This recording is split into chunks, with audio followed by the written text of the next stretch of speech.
The podcast on Haunted Hill will contain spoilers and swearing.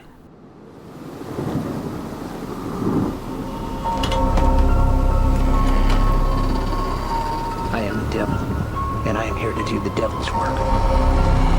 Make some of this, Michael.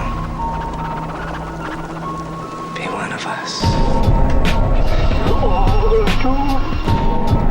I didn't tell you my name. Hang up. I didn't tell them my name. They're all a part of it. They're all parts of it. Come.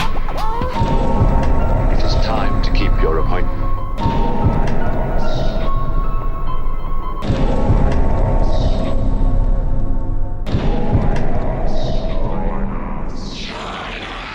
Hello and welcome to the podcast on Haunted Hill, episode 177. My name is Gav,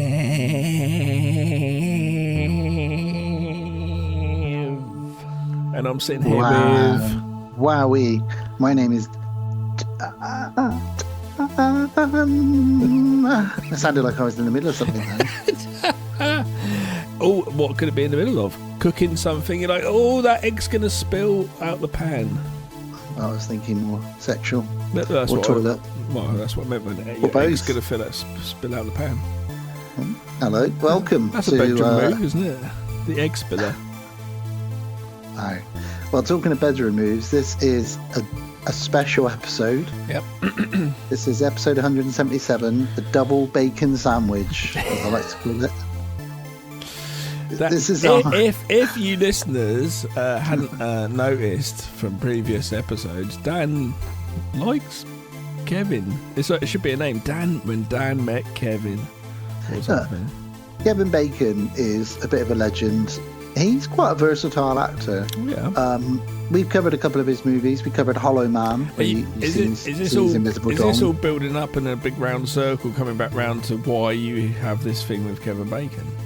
Not really. It's just because I mentioned his giant package. You're going to stop me there. You're like, hang on here. Kevin Bacon. No, I'm fully embrace it. It's not just me. Okay, go for it. I'll fully embrace his big giant package. No, in Friday the 13th, when we all those years back when we covered it, it was noticed by both of us, but I probably talked about it quite a lot more, that he was packing a lot in his swim trunks. Bacon pork.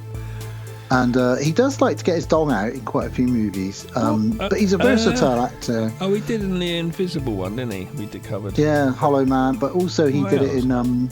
we briefly see it in Wild Things as well when he's in the shower. He's not afraid. I don't know this stuff. Like, how do you know all the new article on da-da-da-da-da-da. Dan Bone writes about Kevin Bacon and all the films you can see his penis. It's called Kevin's Bacon. Kevin's porker. Yeah. So we are covering two Kevin. We thought, let's do him justice. Hang on, so is that only two movies his dick's out hanging free? There's probably a couple more. I'm sure he's been in. He's also played quite a lot of paedophiles as well, weirdly. His dick's not out that much. But he's also played a lot of paedophiles, weirdly, as well. He's played like 3 paedophiles. Oh, yeah, that Clint Eastwood movie he played. Was he a bit... He was not Mystic River. Yeah, Mystic River's the movie. He was The Woodsman, he was a paedophile.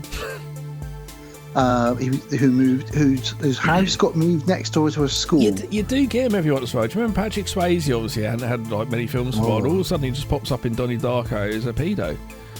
And then Kevin Bacon was also a paedophile in what's that? Sleepers? See, there's a thing with acting. Obviously there's two types of acting. There's the acting where it's just like, I'm eating a biscuit, my name's Gav, oh, and now I am, and you're someone else or whatever. And then there's I am all the time this person, and that sort of thing. How'd you do that if you're being a pedo? I guess you don't take those roles if you have to act in that way. You can't really go meta with that one, Not can you? really, because you're not taking that home with you, to go home and get on the old fucking computer, Yeah. Oh, Jesus, Kevin. Banging on Kevin's door. So He's like, whoa, I'm researching a role. That must be, to do that, you can't actually, I've never ever even thought about that. To do that, you definitely can't envision that side of your character you're trying to play. There's no way you can envision that bit. You might do if it helps you with the performance, but... Yeah, but surely your soul's going to come through with disgust and not be able to do the performance correctly. I guess there's a reason he took those roles, and that it's a flawed character But you must, who's in that trying to find situation, redemption. though, in that situation, where your character's like a fucking horrible, you must have to just go, okay, we're just going to have to bypass that. I will play that character, but on the edge, just bypassing the Everybody, core subjects. actors always say the most fun is playing a baddie, but I guess there's like I'd like to play baddies, but I Yeah, wouldn't but that's play like give me your money, come on, or like, you know, or like I'm gonna do bank heist or some shit. It's not gonna be like, oh, let's go down to the underground and film children, you know. Wow. Well, we are covering, talking of underground, we'll be covering Tremors from segue. 1990. Segue from paedophilia to a Kevin Bacon movie of this evening. So we're looking at one from the beginning of the 90s, Tremors, and 1999 movie about a ghost, a child, and it's visions. No, it's not The Sixth Sense. It's the other one that came out that year. And yeah, Stir of Echoes. weirdly very similar in respect.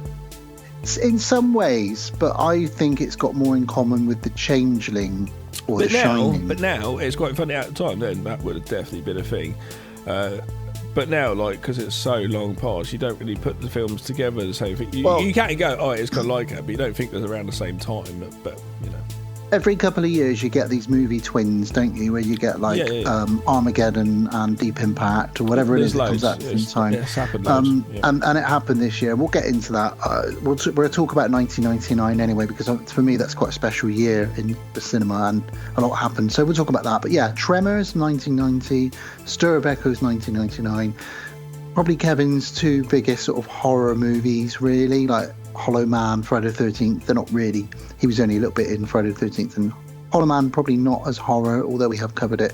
So that's what we're going to be chatting about. Two very fun films, quite short and snappy as well, which are nice. Always like a 90-minute runtime, as you do, Gav, as well. Well, talking of movies and going to the movies, there's a new movie out at the cinema that people are going to see, all about death, killing you and chasing you. I'm talking about the new Final Destination movie, Bloodlines. So currently on point to be the highest grossing movie from a franchise, which is crazy. It's doing really well. Knocked the Thunderbolts off the top spot, which is the new Marvel film. I went to see it, absolutely loved it. Best Marvel film in about 5 years. I won't bore everybody with my thoughts on it, but it's got Kurt Russell's son in it, Wyatt Russell, he's brilliant in it. It's got Bill Pullman's son in it, Lewis Pullman, and he's brilliant. Those two are really channeling their dads. And in fact, Wyatt Russell, who I'm got a huge man crush on him at the moment, and I love him in everything from Black Mirror to everything he's done, using that zombie Nazi one as well, Overlord. He is in the new Spielberg movie coming out, which is a secret movie Spielberg's making about UFOs and abductions, which is coming out next summer. Yeah, I did hear something like that. He's doing something. But let me rewind that tangent now. Sorry about that. So, Final Destination Bloodlines. Well, there's 1D, 2D, there's 3D movies. We've sat in a 4D fucking showing of Ghostbusters, that shitty Ghostbusters movie, with the moving chairs. But apparently in Brazil, in Argentina, they take it to the next level because they were sat there in the cinema watching Final Destination Bloodlines, Gav, weren't they? And what happened? Yeah, well, I haven't read into it, but the roof collapsed. I don't know more than that, really. Yeah. The roof collapsed down. Did they go like, this is the shittest promotional, like from the film studio, possibly for this film? Luckily, only one person was hurt, and she returned to work after a week. But oh, good. Even so, I'd probably want at least an annual pass to that cinema as compensation. Fuck yeah. And how weird that'd be watching Final Destination. At one point, I'd be like, wow, this movie feels so realistic. I wonder what it was being viewed at the time, though. It was probably just a boring scene. It probably wasn't like... If it had been like imagine something if it'd be a collapsing, construction site. Yeah, oh, Jesus. And you're watching like a thing happen. Yeah. I haven't watched that much. I did actually watch part 3 the other day.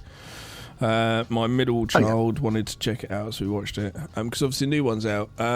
Sarah went to see the new one. She said it's pretty good. I will try and get to cinema to watch it. I probably won't, but I will definitely be watching it my time is limited at the moment. I have an annual cinema pass, but I've heard it's really good. I heard Tony Todd rewrote his own line in it because he knew he didn't have much time left. And so the line he delivers will make you have a tear in your eye when he says it. And apparently he looks very ill as well, bless him. Yeah, I seen a picture of him. Yeah. But Tony Todd, rest in peace, what a legend. We talked about that before. It's good that he still was like, yeah, I'll do it. You know. Yeah. Well, I went to cinema, like I said, I watched Thunderbolts. Really enjoyed that. I also, little tangent about my children, because, you know, I'm a dad, if I haven't already mentioned it, to twins. So I'm trying to introduce them to films as they're turning 4 in a week. Imagine if you were actually the father of Danny DeVito and Arnold Schwarzenegger, but when they were little. Imagine that. One is massive. Ugh. Oh, Daddy, I need some milk. The other one's like, Oh, Daddy, let me suck on your teeth. the other one's like, can I have an egg? Yeah, so I've been trying to get my kids into, not trying to, just showing them films. So I sat them down a couple of weeks ago and said, like, because they know about Star Wars and stormtroopers and things like that. They've got toys. Stormtroopers. So we watched 1977 Star Wars, which I still just call Star Wars. I don't call it New Hope, but some people call it New Hope. That's because we're old. And they loved it. We watched it probably 3 or 4 times in parts over the course of 2 weeks. They really enjoyed it.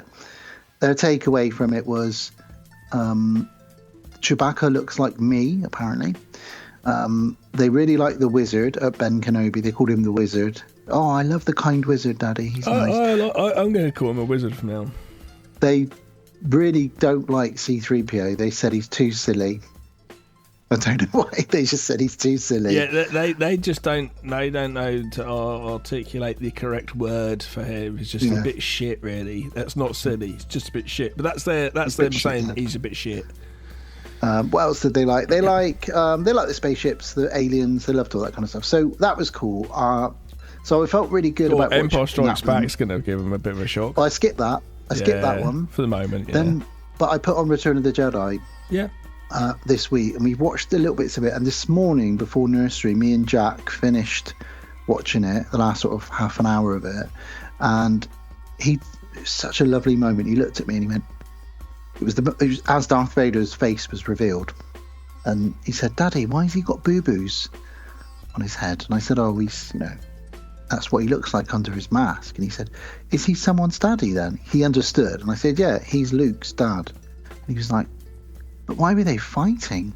And I said, he didn't know that was his dad for a long time, and his dad was very naughty. And he said, he went all quiet and he looked down, and then he looked at me and he said, "Daddy, I will never fight you with a laser sword."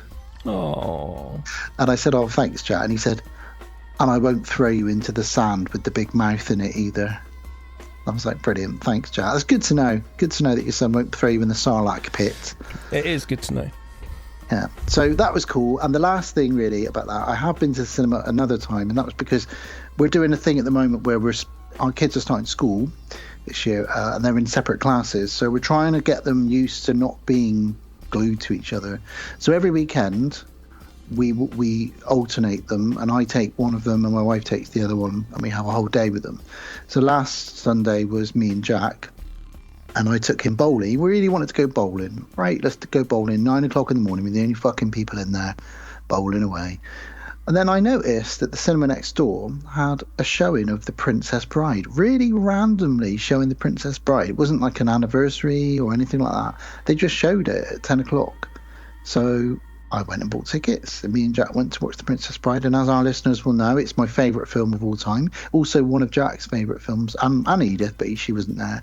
And so I got to watch that on the big screen with my son, and that was fucking brilliant. I went to town. I spent about £25 on popcorn, sweets. I just gave him all the sugar. I was like, just sit and watch this with me. He was like, why are we watching it on the big screen, not on the TV? And I was like, exactly, Jack, exactly. Why? This is brilliant. So that was a really, really special moment. So I'm really enjoying now that they've always been into films. Does he have to have because they're always on. Does he have to have one of those little cinema seats? the plastic ones? No, it actually sits on my lap. But my local showcase has got recliners. So he sits on my lap, then I put the legs up, and then we just chill with a big giant popcorn and sweets, and it was brilliant. It's better than watching the shit I normally go and watch with them, like Bluey the movie or Peppa Pig the movie or whatever, you know. It's so much better. I took them to watch Thomas the Tank Engine. It was just 3 episodes of Thomas sewn together. It's like, this isn't a film. This is just really badly edited 3 episodes of, you know. So yeah. I'd love to see you just sit there, just fucking. This is not a film. This is not cinema. Well, I came out of it and I said to my wife, "We've just watched fucking Bluey, an hour and 10 minutes of Bluey on the big screen. I've got it on Disney Plus. I've got all 6 seasons of it on Disney Plus for not free, but for £10 a month at home. It's at home." But did your children enjoy the experience? Yeah, they did. Yeah, that's the idea. So that's cool. Don't tell me how to parent. I'm not telling you parent. I'm just saying how it is because I've been there myself. I know, but it's still. I know our own opinions, but like, what this is, we cannot listen. Like for me, but like this sound TV sounds. Let me put my sound back. No, just put it back to as it was. It sounds shit though. That's it is. But does it make you happy? Yeah. Yeah, and I was happy. So. Okay. That's all good. So that was that. I haven't been watching that much really. I did yesterday. We did some filming. I was with Ben for a short film, The Telling. This really fantastic film he's been making for quite a while now, actually, and we're doing some insert shots. And we spent yesterday. One shot was it took I think 4 hours to set it up, I reckon, and it took ages for Ben prepping it for a long time because it's an actual clown's head with an Xbox controller controlling the movements of the whole clown head, like the face, the teeth, everything like that. It took 4 hours for us to set it up for a 2.5 second shot. That was fun. Yeah, I can remember when we shot Sanctuary Moon, how long it took to set up the thermal detonator. Oh, yeah, exactly. For literally like a 3-second shot, it took us hours of prepping and smoke and getting the buttons to flash in the right order and putting it together. It just takes so long because it's with props and things, and this took so long because it was an actual animatronic with loads of smoke all around it, with blood pouring off its face, going and it would be cool as fuck. It's just outside as well. It's free. It's not cold. It's windy as shit though. And then we spent like 6 hours shooting this other little bit, but I ended up being a puppeteer around the back, being blind though because I couldn't see what I was doing. Don't move the rod like that. I'm not moving the rod like that. I was like, fucking hell, this is shit. Blind puppeteer. Yeah, but that's what I was doing yesterday. So I'm not watching films, but I was involved with films. Well, there's only one other one I wanted to talk about because I got it as an offer on Prime. I did watch one. I'll tell you about afterwards. No, you go for yours, but I did remember. Talking of Lewis Pullman, Bill Pullman's son, he's in the one I watched. It seems to be, when you know it's an actor and then they're like in everything. And he was in the film I watched, which was the remake of Salem's Lot, which was originally shot in 2021, supposed to come out in 2022, and then Warner Brothers decided they were going to scrap it and bin it like they did with that Batgirl movie that's shot. They spent millions of dollars on it, and it's never going to see the light of day, which is nuts. But eventually, Salem's Lot got released by Max. Yes, that's right. Last year, and I got it for 90. Avengers and that same thing now, the one with Peter weird. Dinklage. It's been shelved, and I think because they've obviously recouped money, it's easier to not release it. They pay a lot of money in advertising and marketing, and they have to do that. And it's if a good they don't, thing with they won't streaming, pay isn't it? that. Yeah, well, yeah. Streaming will save some of these films that might have just been shelved. Yeah, they will. All of a sudden, you'll be like, "Oh, what the fuck's that on there?" And that's what happened with me, really, because our buddy RJ McCready watched it, and he said he really enjoyed it. So it was on my list to watch. The original Salem's Lot, we've covered it a long time ago. It's fucking up there. Cinema trauma as a kid. Great movie, Toby Hooper. But I went into it skeptically. It was 99p rental, a special offer on Prime, so I did it. I really, really, really enjoyed it. I was quite shocked at how enjoyable it was. It doesn't really feel like they're trying to outdo the original. How long? How long is it? It's an hour and 50. Oh, okay, because obviously the original was a show, so, you know. Yeah. So it's like 4 hours almost. And Stephen King material, sometimes you have to do that a little. Well, this felt that because this is set in 1975, it felt very Stephen King. Gary Doberman, the director, gets Stephen King, and the kids. You see the kids, and you're like, "Oh, they're Stephen King kids." You know what they look like. You know who they are. It's got the bullying in it and all the stuff that Stephen King kids get. But the vampires are great in it. The director said, "I want to make vampires scary again." So they're kind of like the vampires, almost the vampires from 30 Days of Night. They're quite. I'm going to rent it this weekend and watch it with Charlie and Daisy. Honestly, going to it with an open mind. The ending, especially, I was like, I've never seen. It was very original, the ending. Great characters, really funny, well written, and some good nods to the Monster Squad and Lost Boys. Very Fright Night. Really felt Fright Night. Oh, yes. It was set in 1975. Well, you sold it to me. Yeah, really good, though, for anybody who hasn't seen it. Salem's Lot from 2024, although you might say 2022 or 21, because it was made a long time ago, weirdly. But really good. And it's got Lewis Pullman in it, Bill Pullman's son. And honestly, there's times where from certain angles where you're just like, Jesus, you're just your dad, aren't you? It's crazy. But yeah, that was the only other one I wanted to mention. But you've remembered it. You've watched something. Yeah, I did. Well, Sarah came over. We watched a couple of bits of bars. But one thing I was going to mention, it's quite enjoyable. We watched Scarecrows. Remember? Oh, yeah. The heist movie in the farmhouse and the Scarecrows. Is that the one where they jump out of a plane and then they... Yeah. That was our second ever episode. I said that we've done that, and Sarah said don't think so. She said maybe did Night with the Scarecrow. I said, oh yeah, maybe it was Night with the Scarecrow. No, you for some random reason you chose Scarecrows. Right. And that was they jump out of a plane, they land on a farm, and then they don't realise that there's killer scarecrows in the farm, yeah? Yeah, one of their guys nicks their money, and so they're after that person, and they've got kidnapped a family, and they land the aeroplane in the cornfields and go to the house. But yeah, the scarecrow's after them. But it's decent. Yeah. Does it hold up all right? Yeah, it's all right. I feel like it's a movie that could... excuse me. I feel like it's a movie that could definitely warrant a remake now and be really fucking pretty decent.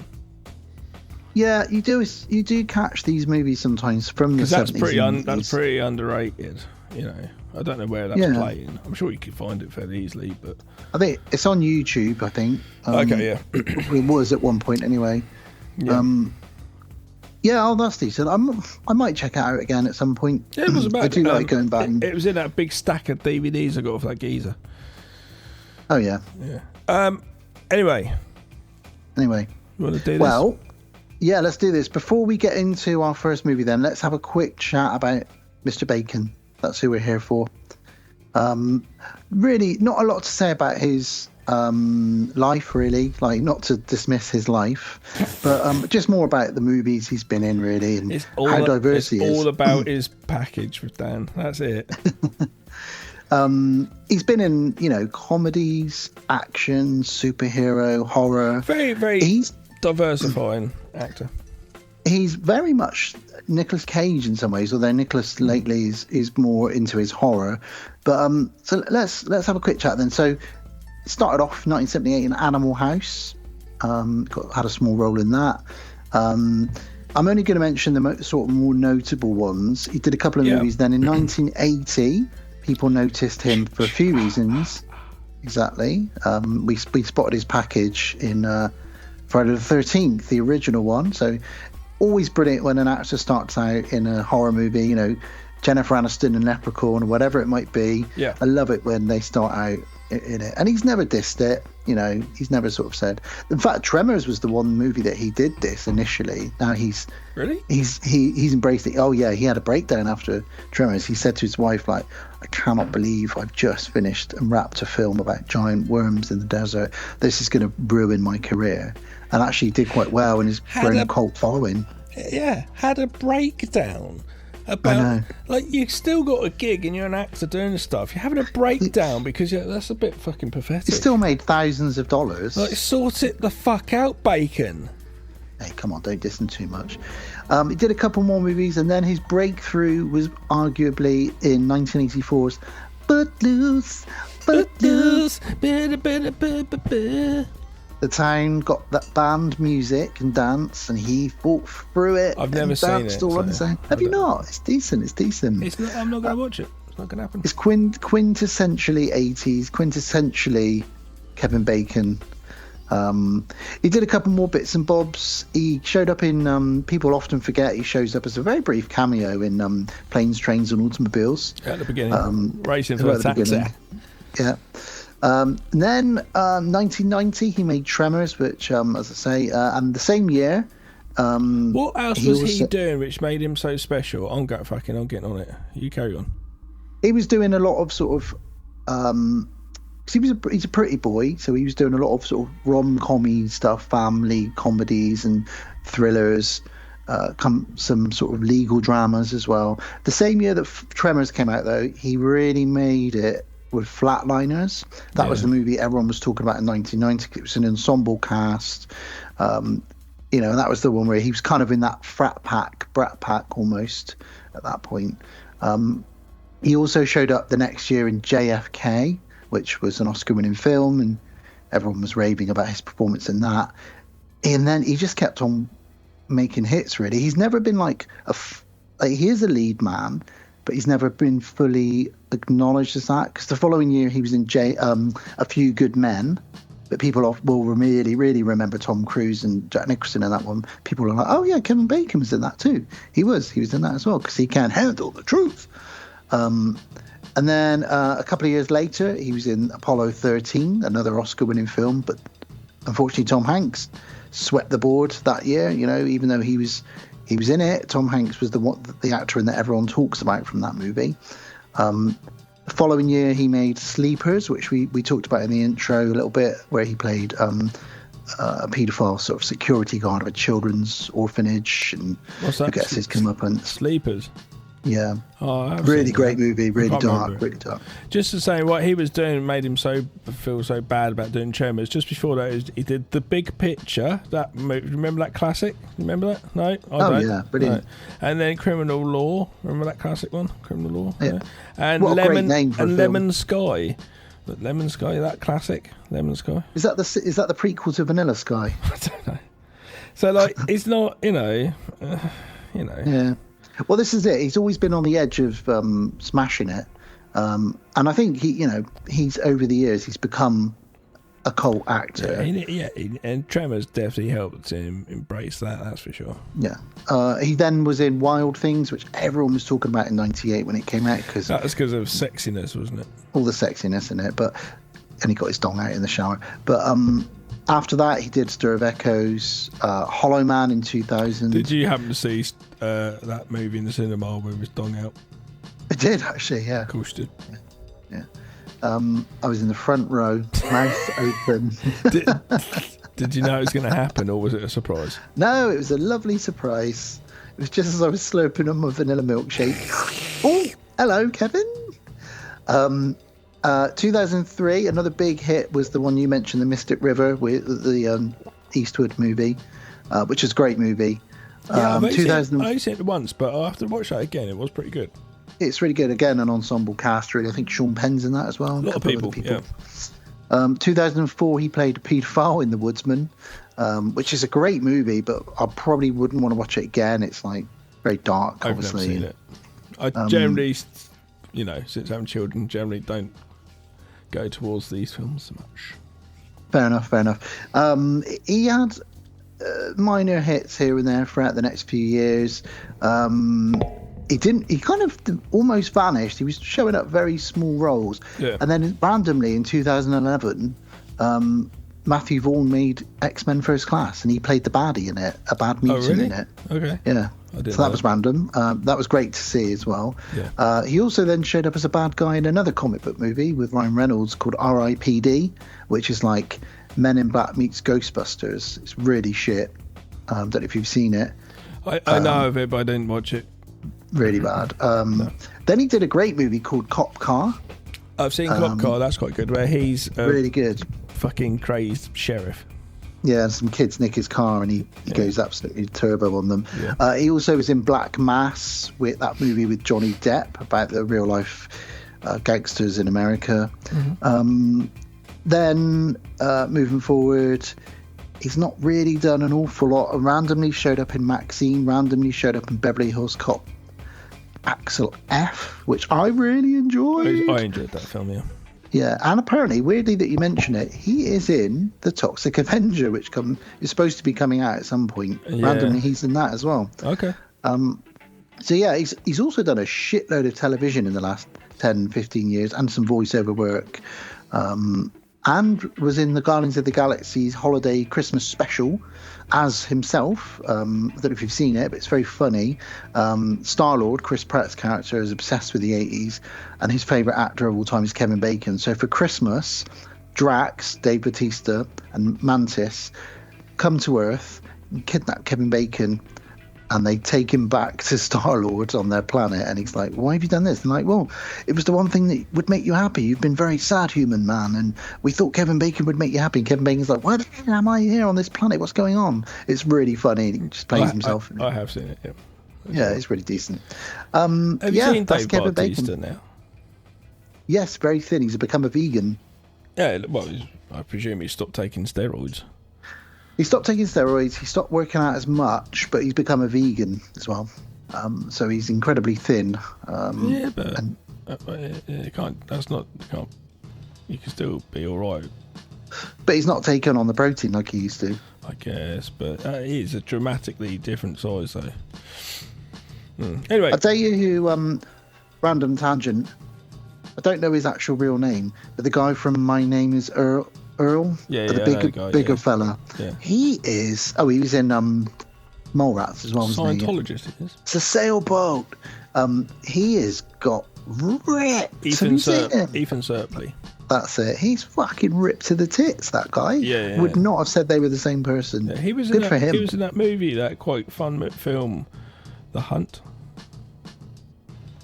Was he in that? Yeah. He's on a train with the lady. Oh wow. Okay. Wow. I didn't No, recognise him. he's not a train. They meet at a train when they get off somewhere in Europe, or he thinks she is. She thinks she doesn't know where she is. Do you remember that bit? And he's there as well as the other American. Oh no, they did. They met beforehand and then jump on a train. That's right. Oh, okay. Yeah. Good movie. Well, Anyway, that's Kevin Bacon should we get into a trailer for Tremors? in a nutshell. Let's have a little Tremory trailer. Ooh. Perfection. A scorched outpost in the middle of nowhere. You know how close I am to leaving this place right now? How close? Maybe that's why Val and Earl decided to leave town. Hey, hold up. That's Edgar Deems. They just picked the wrong day to do it. Jeez. You guys better get the hell out of here. There's a killer on the loose. Who could be doing it? Is that a snake? I'll give you boys $5 for this. 20.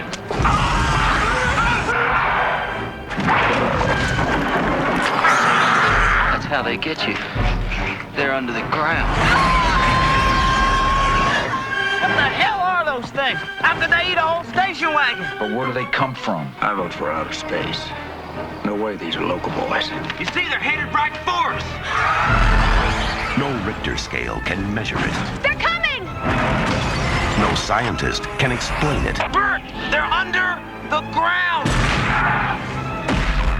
You didn't get penetration even with the elephant gun. Run, run! And no one knows what to call it. Megaworms or suckers or suckoids. Now, this valley is just one long smorgasbord.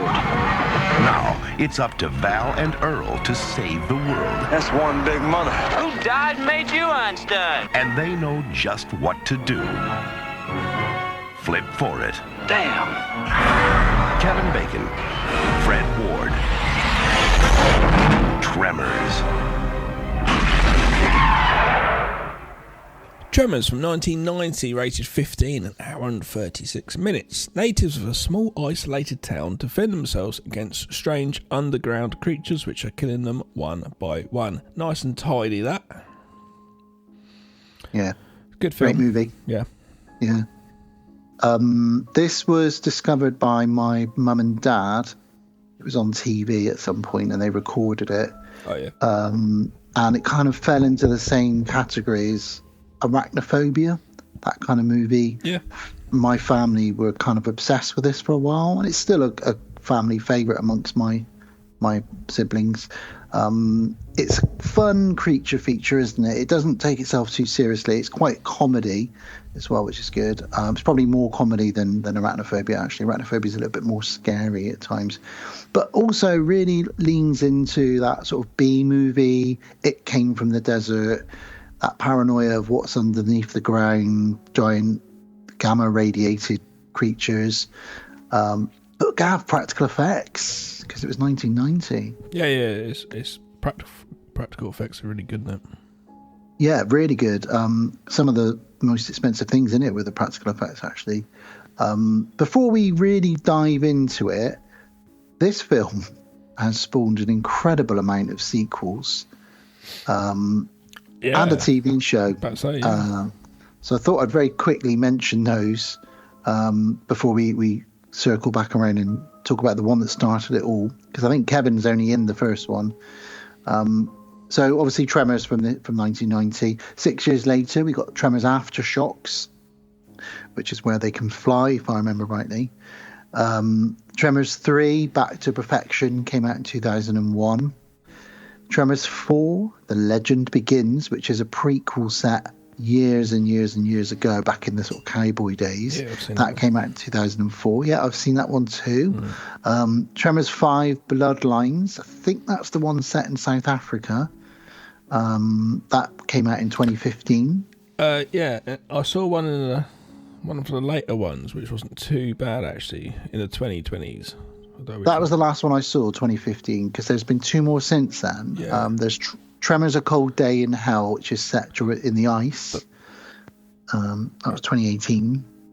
All right, and what's the other one? The last one is Shrieker Island, Tremors Shrieker Island, which is 2020. Yeah. Was that all right, was it? Yeah, it's okay. Ah, interesting. I think it's even got, pretty sure it's got Thingy in it, who...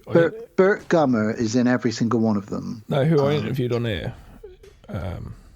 Well, not on here, at Fright Fest. Richard Brake. Oh, okay. Pretty sure Richard Brake's in it, actually. It wasn't too bad, if I remember. Yeah. If I remember rightly, Michael Gross is in every single one of them. He's the guy that plays Burt Gummer, the guy who loves his guns. He got a good lottery ticket there, didn't he? He did. And there was also a TV show which came out in the early 2000s, only 13 episodes, which I watched. It was fun. It was a Sci-Fi Channel show, but it got cancelled after 13 episodes. And they couldn't, to be honest with you, it was just like, why am I watching this? It was just something to watch. It was 13 episodes long, nothing really going on with it. It was all right, but they had a TV show. So for a movie that Kevin Bacon had a bit of a breakdown about and all that kind of stuff, it kind of spawned a huge franchise. And I wouldn't be surprised if there's still more coming, down the pipeline. Burt Gummer still needs to pay his mortgage, so, keep making them for us. But I haven't seen the last two, and I'm not going to rush to see them. My dad has the box. He's very proudly told me a couple of years ago, I've got the box set with all 7 Tremors films. I'm like, all right, Dad, great. So, I'm going to have a Tremors marathon this weekend. All right, Dad, great. Good for you. Bless you. That's so cool, though, that your dad's so into films that much. He loves Burt Gummer so much. Does he see himself almost like, do you know what I mean? I think he does. But also, I was chatting to our buddy RJ about Burt Gummer, and he said him and... what's his character name in The Burbs? Why can't I remember his character name? With all the guns in The Burbs. Yeah, I can't even now. Whatever his name is. They're very similar. And RJ's right. They are the two guys obsessed with guns, ready for anything. And when the shit hits the fan, they're like really excited. First thing they can do is shoot guns. Yeah. Yeah, it's not a good way to be, but yeah. No, it's not. But yeah, Tremors, do you remember the first time you saw it? Was it no, I reckon it was around a friend's house probably, and I think it was probably like TV on a Saturday night type thing. I don't remember getting it out from video store or nothing. I think, yeah, we never... Was it 1990? I was 13. Yeah. But we never rented it, but we'd recorded it from TV. Yeah, I think I saw it at some point. It might have got out for video show, I don't know. Can't remember really. Interesting. I kind of never owned it, and I kind of just whatever with it. I don't know why. It is quite a fun film. Yeah, and I happily do don't mind watching it and like reviewing it. It's quite happy to re-watch it. But it never was something which entered my collection. Don't know why. Didn't seek for it or nothing, you know. Yeah, I've got it on VHS. Never really upgraded from there, but I was happy to watch it again. It's always fun to dig out VHS. Interestingly, when the film was made, it was R-rated initially. The first cut they had of it contained lots of F-bombs. Okay. So a lot of the time, they only kept one F-bomb in the final version. You're allowed to have one F-bomb. Nowadays, I think you're allowed to have one F-bomb in a 12A, I think. Yeah, you are, I think. That's the UK's cinema rating. Yeah. This was rated PG-13 in America. But the Board of Film Classification in America, they don't like swearing. Well, I don't know why. So Kevin Bacon and some of the other actors had to redub their lines because so you hear them say things like mothers, but that would have been motherfuckers, and you know, these suckers are ugly, but that would have been these fuckers are ugly. So it's really strange, and I didn't know that. But watching it this time, having read all that, I'm now thinking, oh yeah, shit, I can tell, like, in a way. I'm glad I didn't, because that would have been a spoiler for me.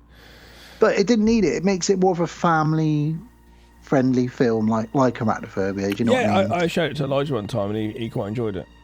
Yeah, it's got a great cast. It's got Kevin Bacon. It's got Fred Ward, rest in peace, who plays Earl. Yep. Michael Gross, who we've talked about, who plays Burt Gummer. Randomly, it's got Reba McEntire in it, who's a country and western singer, and the director didn't want her in it. He said, "I don't want to put a bloody singer in my film because it'll be a gimmick." Wife, right? But she was all right in it, actually. Bert's wife, not Michael's wife. That's right. The actual actor. Yeah. But for me, the actor in it, other than Kevin Bacon, that I absolutely love to see is Victor Wong, who plays Walter. Yeah, of course. You can't. It's great having him. Yeah, we love him. John Carpenter alumni.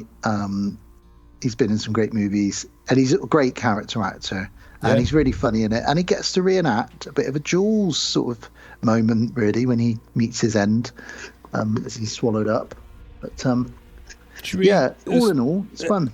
It's a pretty fun, accessible film, really. You know, I can. It's quite funny. Being a sort of blue collar person as I am, worker, I've never. I knew you'd go down this tangent with this film. Go on. Yeah, because I always can relate to guys like this, because this is.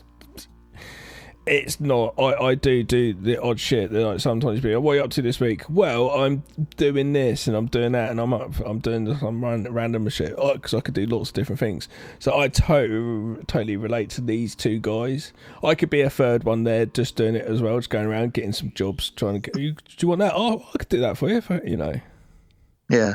Well, they live in a place called Perfection, and it's got a population of 14. So it's a really tiny town. Literally. Why do you want us to even be there? That's crazy. There's fuck all going on there. And everybody obviously knows everybody. And you've got these two guys, Kevin Bacon and Fred Ward's characters, Val and Earl, and they're the handyman. They do everything. They'll build a wall. They empty the garbage. Yeah. If your septic tank needs emptying, they literally. That's how they make their living. There is some things I say no to. I have recently been like, I'm not doing that. No. And as you get older, you're like, I'm not doing that. Yeah, I don't know. I don't need to do that shit. You still haven't answered whether or not you'll come to my house and clean naked. I'm still waiting to. Yeah. You haven't said no, so. No. So you know.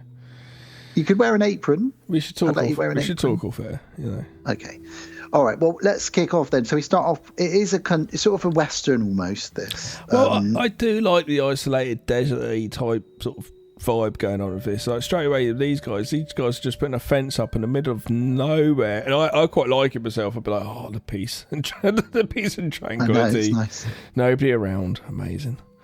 So it's a good sense of the geography of the land and a good sense of where they are. You know, we start off with a shot of Kevin Bacon pissing off a cliff. Yep. Because that's where they are. There's nothing around. Earl's asleep in the back of their truck. They wake up in the morning, and this is a routine they've clearly done over and over again. They do rock, paper, scissors for whose turn it is to make breakfast. That's something that they do throughout the movie. Yeah. Rock, paper, scissors, rock, paper, scissors. Yeah. Val has to make breakfast for them, and like you say, they're putting up not just a fence, they're putting up a barbed wire fence, and they're getting a bit pissed with it. I'm fed up of being dogs' bodies, and Val, Kev Bacon says, "No, we're not dogs' bodies, we're handymen." Yeah. Okay. Yeah, He's like, it's fine. But yeah, they're like, oh, what are we going to do next? And Earl's like, well, look, we've got to empty someone's septic tank, then we've got to do the garbage. I've got a list. I'm always thinking 2 days ahead. Because he's like the organised one out of the group. The other one is just like, Kevin Bacon just thinks with his dick. And they're driving along, and they see a truck, and Kevin Bacon loses his mind because he says, oh, that's that scientist I heard, and it's a woman. It's bad though for this town of 14 people. Do you know what I mean? A new woman comes into it. There's a couple of blokes. Yeah. But yes, very excited. So, and they want to go check this person out who is a earthquake and seismologist, is it, or something? Yeah, that's right. Because Ken Bacon's got this woman that he wants to meet in his head, who's 5'10", blue eyes, world-class titties, an ass that won't quit, and legs that go on for days. That's the woman in his head. Yeah. Very 1990, you know. I watched an episode of Magnum recently, and the whole time Magnum's dudes that he whips, you know, his little crew, TC and Howie? No, I can't remember. Oh no, Howie's from the Fall Guy. Sorry. Yeah. The other guy, I can't remember his name right now. They've been listening to this radio DJ on the island, and it's got this real sexy voice. And so Tom Selleck, Magnum goes along to meet her, and he's like, oh, she went, oh, so she's just a normal-looking woman. But it's like, she's not unattractive, but it's like, that casting must have been horrible, because she's just, I just go, oh, you're expecting some sort of bimbo, like big breasts and all that sort of stuff. And it was just, you felt kind of sorry for the woman and stuff. And it was just a bit like, because each person that turned up, then those two turned up, said, oh, where is she? Like, and they're both, oh, and she's like, oh. And it's like, how bad would that be? Everywhere you go, you've got this voice, everyone thinks I'm a blonde with large breasts and whatever fantasy thing men put in their head from the voice. Then you get them to meet them. Must be such a, do you know what I mean? Well, the problem is people have seen The Fog. So when you hear Adrian Barbosa on the radio, well, that's what you think. When you see her, you think, well, there she is. Yeah. That's the naughty boy in me. I'll stop that now. So they go up, they pull up to this scientist, seismologist, as you said, Rhonda, played by Finn Carter, and she is a little bit dishevelled. She's got suntan lotion all over her nose, and they're like, "Oh, you must be the scientist." She says, "Yeah, I'm here to record, earthquake readings and things like that in this town." It does say that she's been having some weird readings as well. She does. She says, do you know if they're doing any drilling or blasting in the area? Yeah.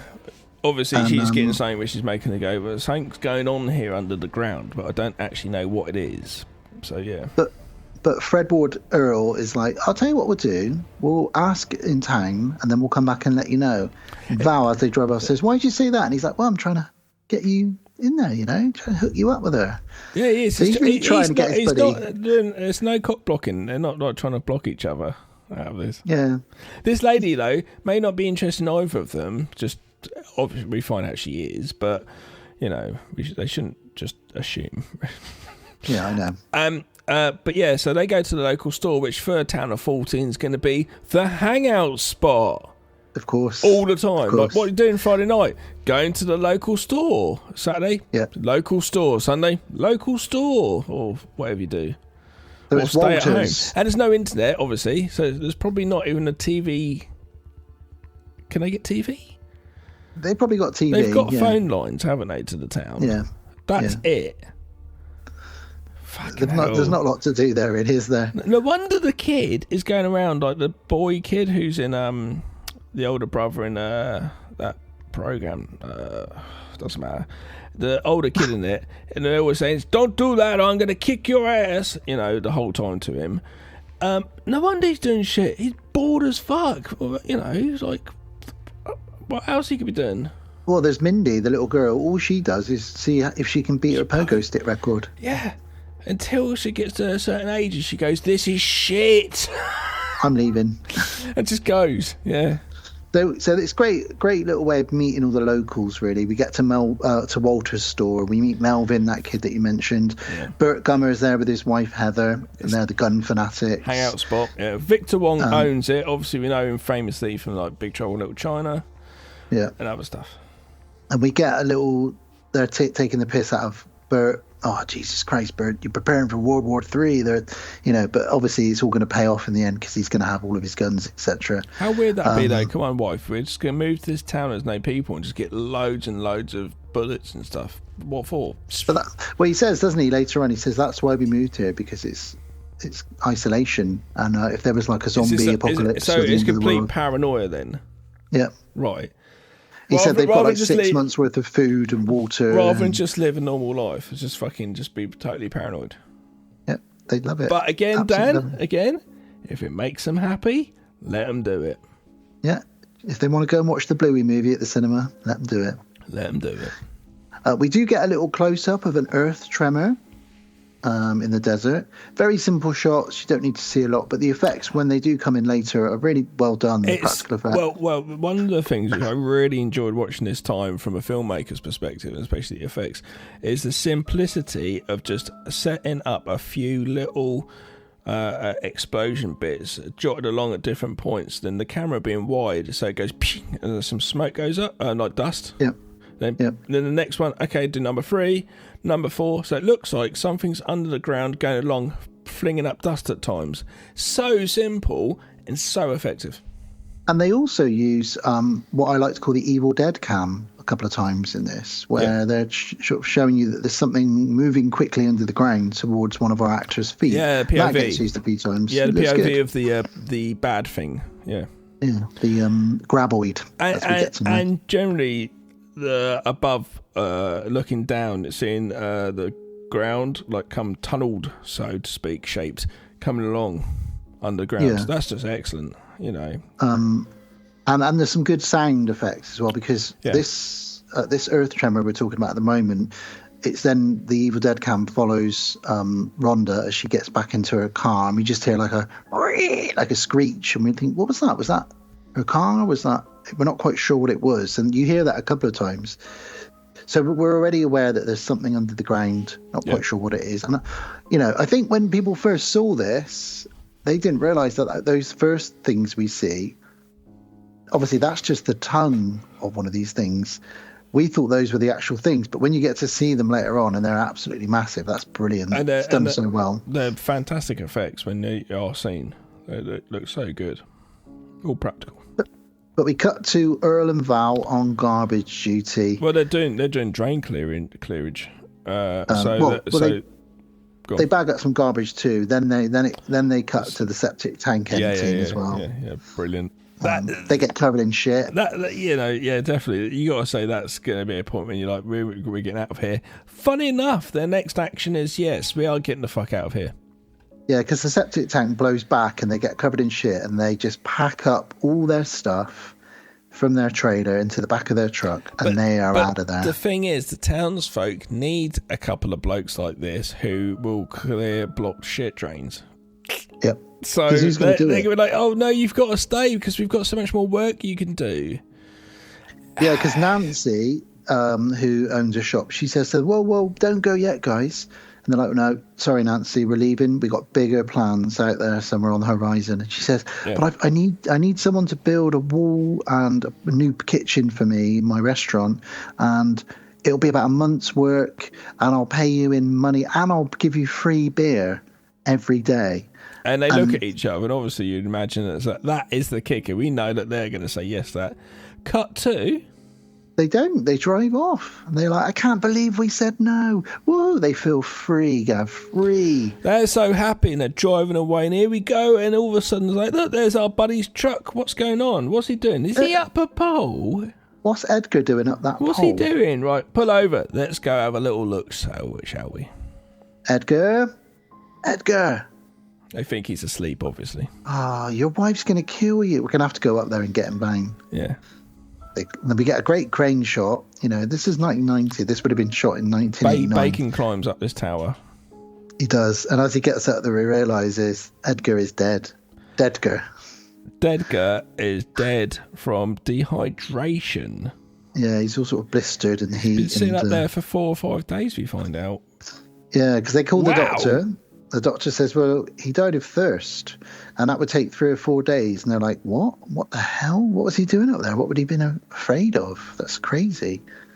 All right, that's a strange goings on. Anyway, let's try and leave this town again.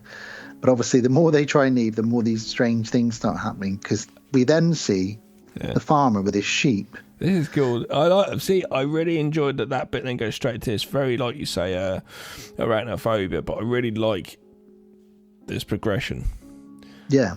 The sheep are acting crazy because obviously animals can sense that there's something under the ground. And it's good to just jump to a couple of characters in another location we've not been to. It just kind of opens up the field of the film being a wider scoped film.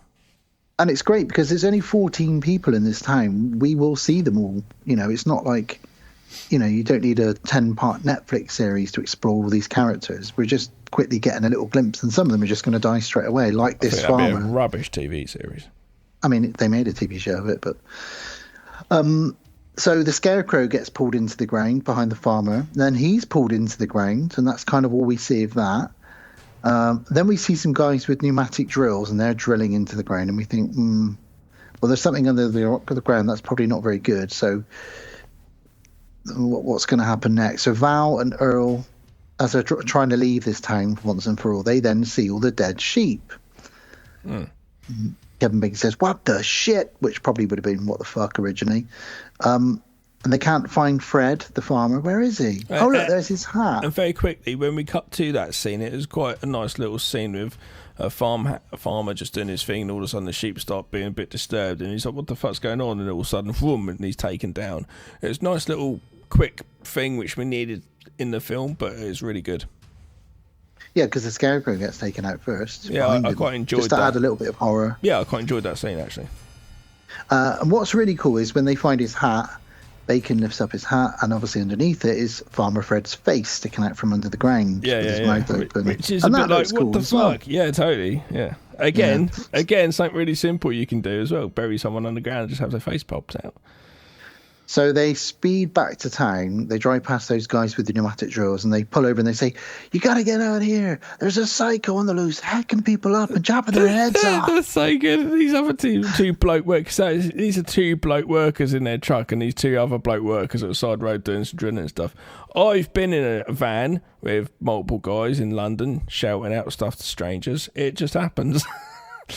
And you say all sorts, you know, and they drive off. They're like, "Oh, don't listen to them. They're just fucking having a laugh." You know, obviously, you wouldn't know. So there's a killer here. You wouldn't think there's a killer. So they carry on. As his pneumatic drill digs into the ground, we hear a scream and we see some blood come out. Then the drill, really cool shot, with the drill gets upright, gets dragged away, doesn't it? So good, yeah. Yeah. And one of the guys gets dragged up a hill by something. We don't see what it is. And then there's a landslide which crushes the other guy. So they're both dead now. So we're getting really rapid deaths. And it's a fast-flying movie as well. So Val and Earl... The young girl, and it's the girl from Jurassic Park, the first one, isn't it? Is it? Yeah, it's the same young girl. Oh, I didn't know that. Wow, bloody hell. Yeah. So the guys drive back to Walters and they tell everybody that Fred's dead. Farmer Fred is dead. So, you know, this is huge news because there's only 14 people in this town. Now we know that Fred and Edgar are both dead. And they're like, well, what the hell's going on? Like, this is crazy. And they say, well, we're going to have to go and get the police. Pick up the phone. Walter's phone is dead. Because those guys with the drills were fixing repairing the phone lines. Nice little isolation. So Val and Earl say, well, look, we'll go off, we'll get the police and we'll bring them back here. And ladies and gents, we're pre-mobile phones, we're pre-obviously internet, but you need the phone on anyway, but we're pre-mobile phones, and if anything, probably wouldn't have much fucking signal out there anyway. Not out in perfection. So Val and Earl drive back out, and as they approach those pneumatic drill guys, they're not there anymore, and they find one of their helmets upside down covered in brains, and they're like, oh my god, something is going on here. There's something crazy happening here. It must be like, where didn't we leave yesterday? You know. I know. He actually says, of all the times we pit, why didn't we pit 24 hours ago to leave this fucking place? Yeah. So Val crashes the back of the truck into the rock wall behind him, and it gets stuck, almost like something's holding the axle.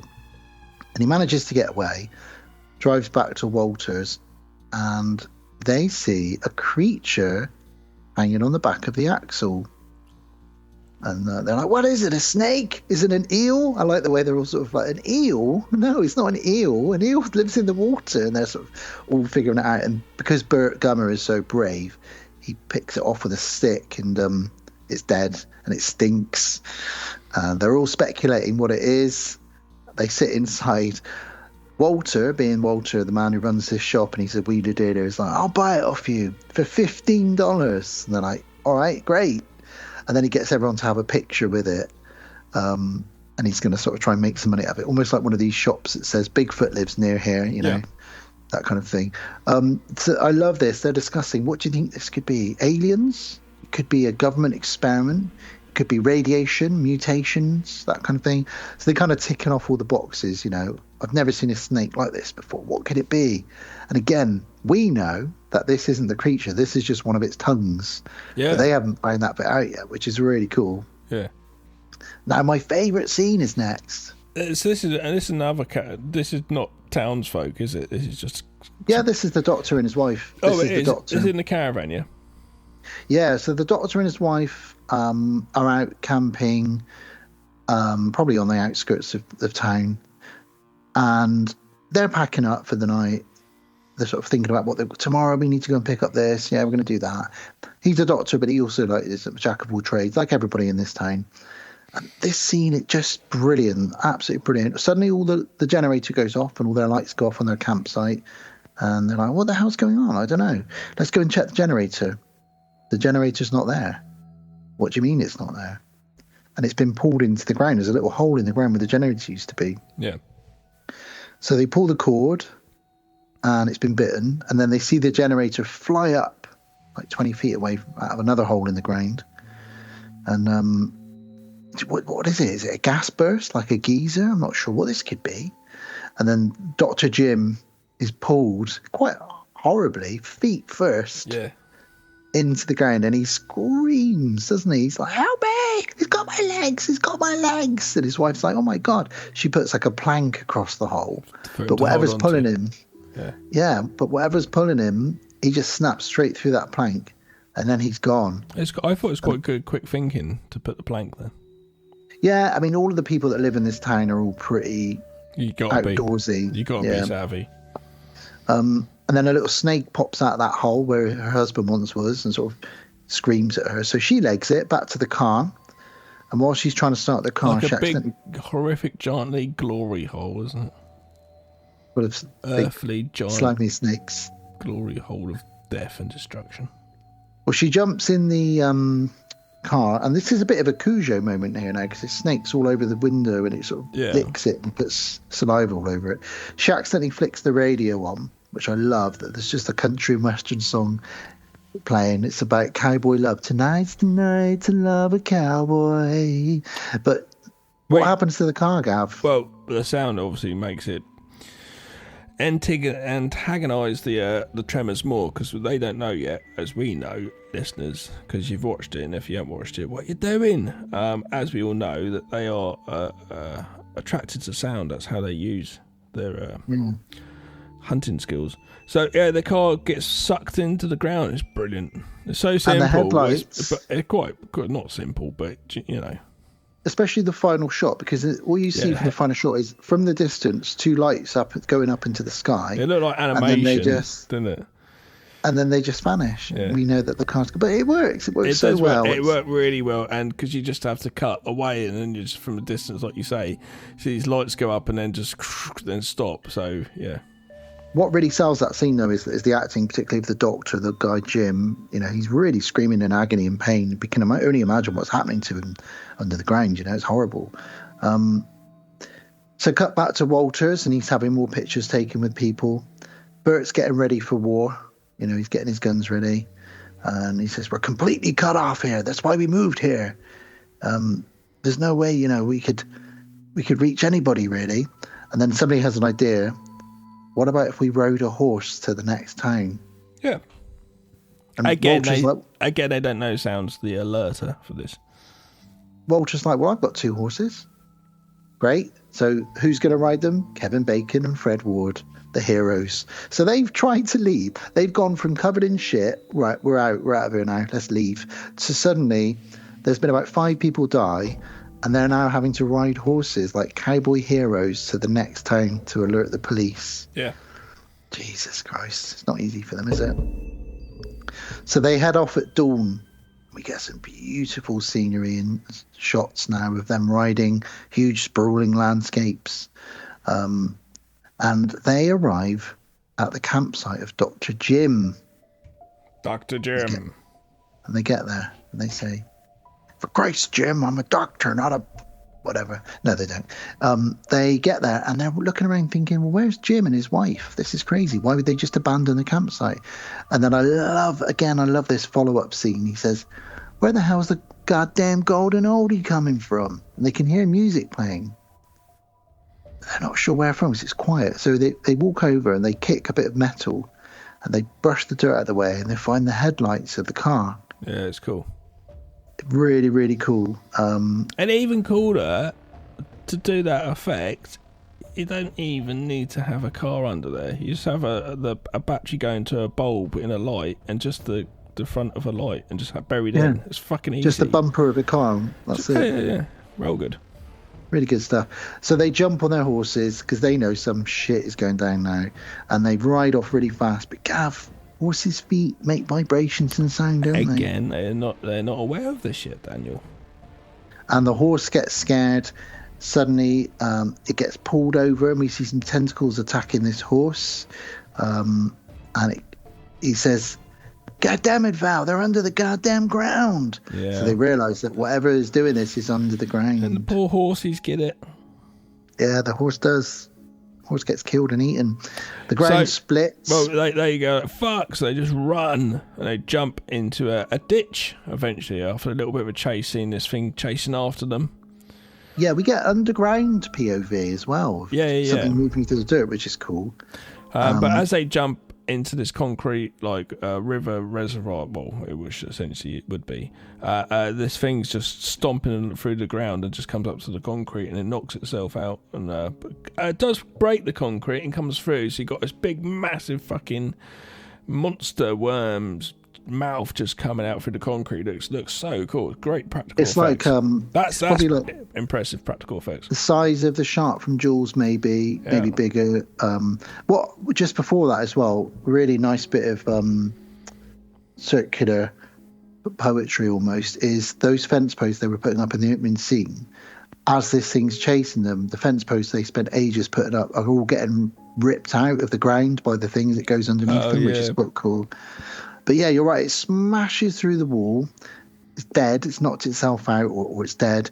And Rhonda shows up. Like, what the hell's going on here? I got some weird seismic, readings. And they're like, well, this is what it is. Help us uncover the creature. So they start digging out. And because she's a scientist, everybody, and I love this all the way through, whenever there's anything, they're like, well, you're a scientist. You must know what this is. She's like, what the fuck? I study earthquakes. I have no idea what this thing is.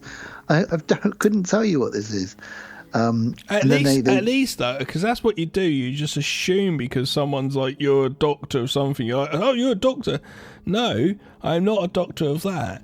But then again, they can have a professional opinion and probably have sort of a good idea and be fairly intelligent. So you can understand the assumption to ask people like that. Well, she is quite clever enough to say, well, look, there's no eyes. So it obviously lives underground. It must be subterranean. It smells bad. It stinks. It's the tentacles, the snakes that we thought were the creature itself are actually the tongue of this creature. And how impressive when she says about the little thin bits on it which help it push itself along. That's really good. Yeah. Like little feet, they're all good. I thought it was a lovely attention to detail. And in the middle of this amazing speech where she's saying, this is the discovery of the century. You don't understand. Like, these things could be millions of years old. All of a sudden, Kevin Bacon goes, I found the ass end. He does. Just out of nowhere. And he's really excited to have found the ass of this creature at the other end. She thinks there's 3 more of them. Yeah, she says, well, they're saying we're going to be rich. This is going to make us rich. But she says, yeah, hang on, guys. I think there's 3 more of these because I've had 4 different readings going off all at the same time, very far apart from each other. So I think there's probably 3 more out here somewhere. Yeah. So they run to some really big rocks because they think, well, maybe the creature can't get to us on the big rocks. And then they're stranded because her car is really far away. Their horse has been eaten. And this is where they realise the vibrations of what it is. Yeah. So they discuss the conspiracies around the creature again. They talk about government experiments, aliens. Are they a prehistoric monster that's only just been discovered by us? And they're stuck on this rock in the desert. It's probably going to get a bit cold as the night comes in and they go to sleep. And they do wake up in the morning. Kevin Bacon nicely gave his jacket to the lady. He did, Mr. Bacon. Gentleman. And Earl's looking over like, yeah, you go get some, boy. But yeah, they wake up and they're like, well, how the hell are we going to get out of here? And again, she's a scientist, so she's just like, while they're arguing about how they're going to get to the truck, he just grabs a pole from the ground. And I love this scene. Pole grabber. She just starts pole vaulting. What a great scene that completely... I know, I'll probably go and do it. My hands just slip and I just fall and crack my head open or... But in the middle of all this... I still, though, would when I watch this, I'm like, I want to do it. Every time it's like, I want to have a quick... Just one go. Can I have a quick go?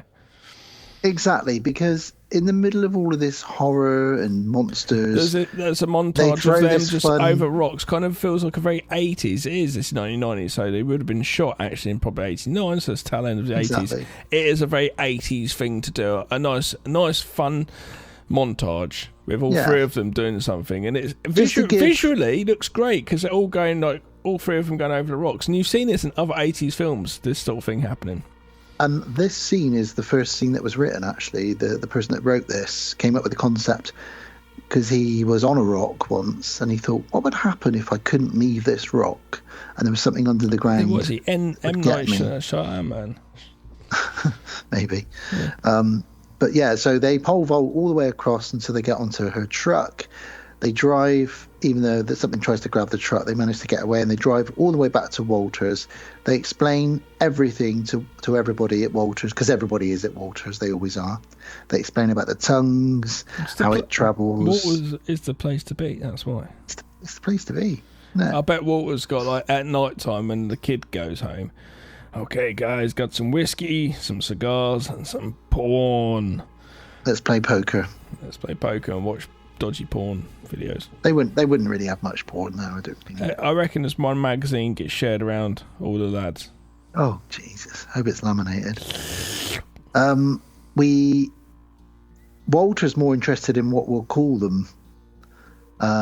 He's like, what do we call these things? Because obviously he's thinking, ching, ching, ching, ching, money, money.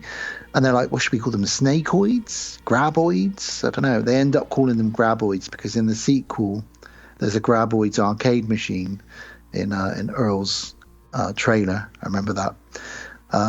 We do get a quick insert of one of the telephone guys, another guy who'd come out to fix the telephone lines. He's dead as well. Yeah. So these graboids are eating pretty well at the moment.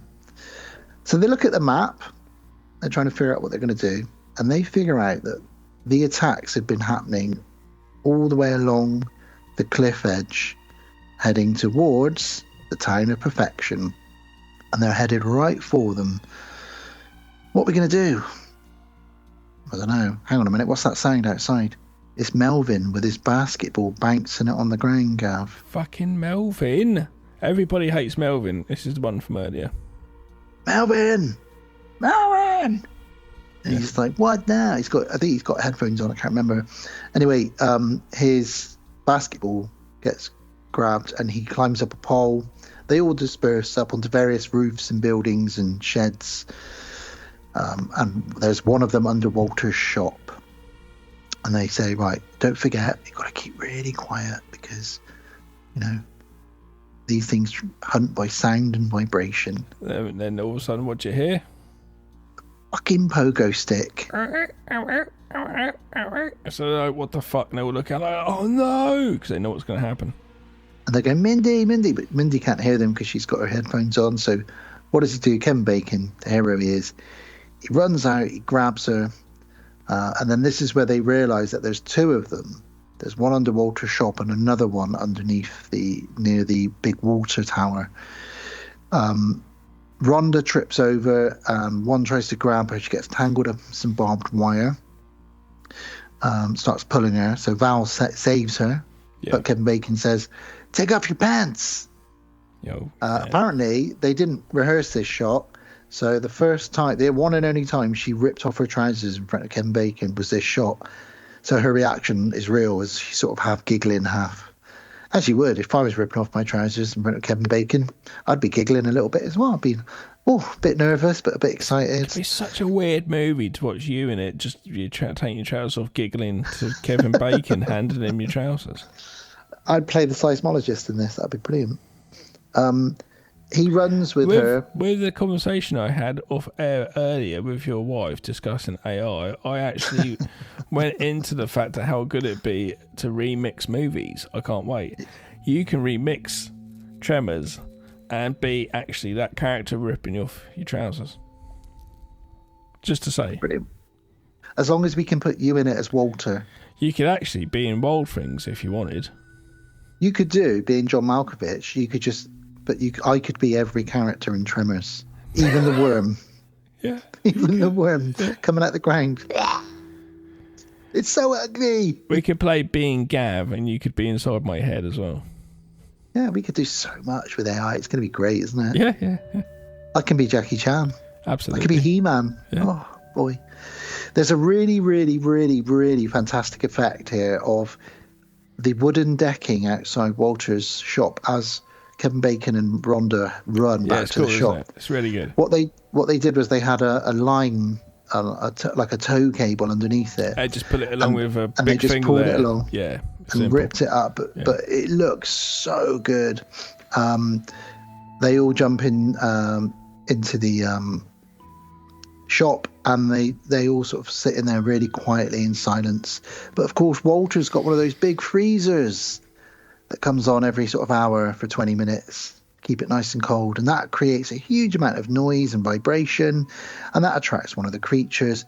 They manage to unplug it, but unfortunately one of the graboids bursts up through the floor and Walter is no more. He gets his Jaws moment, slides down into the mouth of it, gets shaken from left to right, and is devoured. And goodbye to Victor Wong, who is brilliant in this. He's great in everything.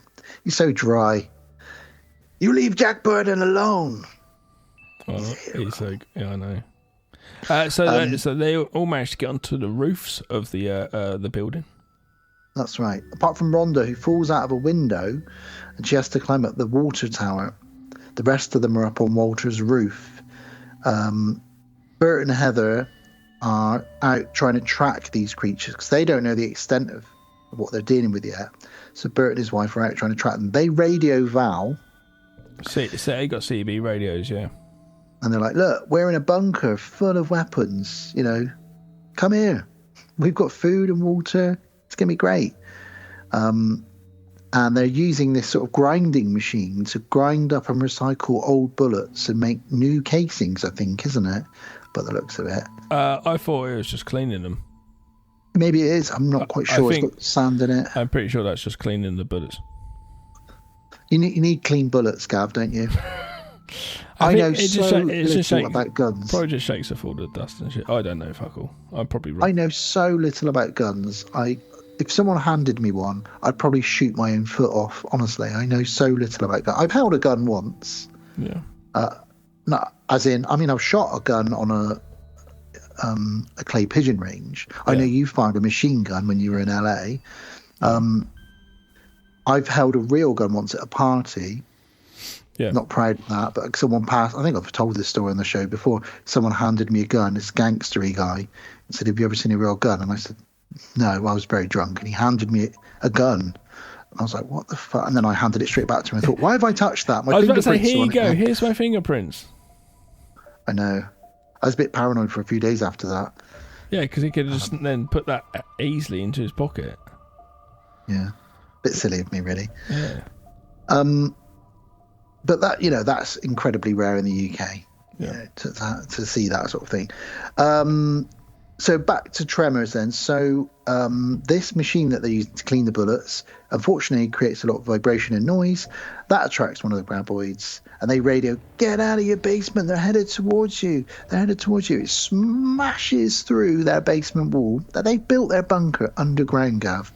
The one place they thought they'd be safe. I know, exactly. So, like, their plan went to shit, didn't it? The idea of just going out, let's go out here and do a bunker in case the world goes to shit. World's gone to shit and it's fucking underground. You penis. But the best thing about this scene is it gives Burt Gummer and his wife Heather the chance to grab every gun in their arsenal. Elephant gun, all sorts. They unload into this thing. They enjoy it. So this would have been quite fun to have done. Shooting the guns. She even fires a flare gun into its mouth at one point. Just like everything they can grab. Oh, yeah. And they manage to kill it. And he says, but there's still 2 of them out there. Well, they say on the CB, they finally get through to them and say to them, you need to go on the roof because they go with vibrations, they're underground. And there's a couple more out there. So like, fuck. So they decide what guns to. I like this when they go, right, what should I take? Should I take this one or that one? Well, this one's got better, and they're just discussing. Yeah, she says, like, well, they're underground, so this one's got really good penetration, but that one works better because it spreads the shots better, and they're like trying to figure it out. And they said the trouble is they're too far under the ground, so we killed the one in the bunker because he came through the wall, but we can't kill the ones under the ground because they're so far under the ground, so they don't really know what to do here. I'd never heard of an elephant gun until this film. I can only imagine why it's called an elephant gun, because it's big enough to take out an elephant. But that's the reason it was made for, yeah. I can only imagine what that would do to a human being if you shot somebody with that. Big hole. Great big hole in your belly. So they tell Bert, look, you're going to have to go for help. And he's like, yeah, but I don't want to leave here. I've got all my food and my guns, my water. You've got to go for help, Bert. So him and Rhonda are like, okay, well, him and Heather are like, all right, we'll try and maybe go for help. But then, while they're in the middle of this conversation on the CB, Rhonda on the water tower, it starts being pulled over. Something is figured out. They're clever, these creatures, and they figured out that if they snap the wood of one of the legs of the water tower, they'll pull it down, and therefore they'll be able to eat Rhonda. And they're sort of going under all the buildings, testing the foundations to see which is the weakest, aren't they? And they're shaking Walter's shop, and slowly that's collapsing into the ground, and that's where the other guys are as well. And they realise they're kind of being hunted by these creatures. They're very clever. Nestor, one of the characters, his trailer is next. He gets flipped over, and he climbs on a tyre, which is like 6 inches off the ground. And he's like, oh, I'm all right now. And they're like, no, you need to be higher. And he gets pulled through the tyre into the ground. Oh, yeah. They do think of using a bulldozer to actually travel with, which has got a big front bit they could put everybody inside, which is quite a good idea. Obviously, that's a big thing, though. That is going to do vibrations, but they think it's heavy enough where it shouldn't get pushed over. But I don't know. It's a bit risky, but what else are you going to do, I guess? Yeah, so they figure out, well, look, let's go grab the bulldozer, hook it up to that trailer that's near it, and we can ride up to Bert's house on that. But how are we going to get there? That's the problem. Well, we need a misdirection, a distraction, don't we, really? So Miguel sets off the little tractor 4x4 quad bike thing. Quad bike, yeah. And it follows that for a little bit. And Fred's about to go for the run. Well, they do rock, paper, scissors, don't they? Yeah. And Elle wins, and then just as he's about to do it, Bacon just gets going. He elbows him in the stomach, and he says, not this time. And he says, you got to be the goddamn hero, Val. And Val runs. He's almost eaten. They're like, stand still. And you get this great shot of the snakeoid coming out of the ground and sort of licking his cowboy boots. Oh, I'd love to be that creature. Sorry, I'm shaking. Gav's just shaking his head. Like, I'm not surprised.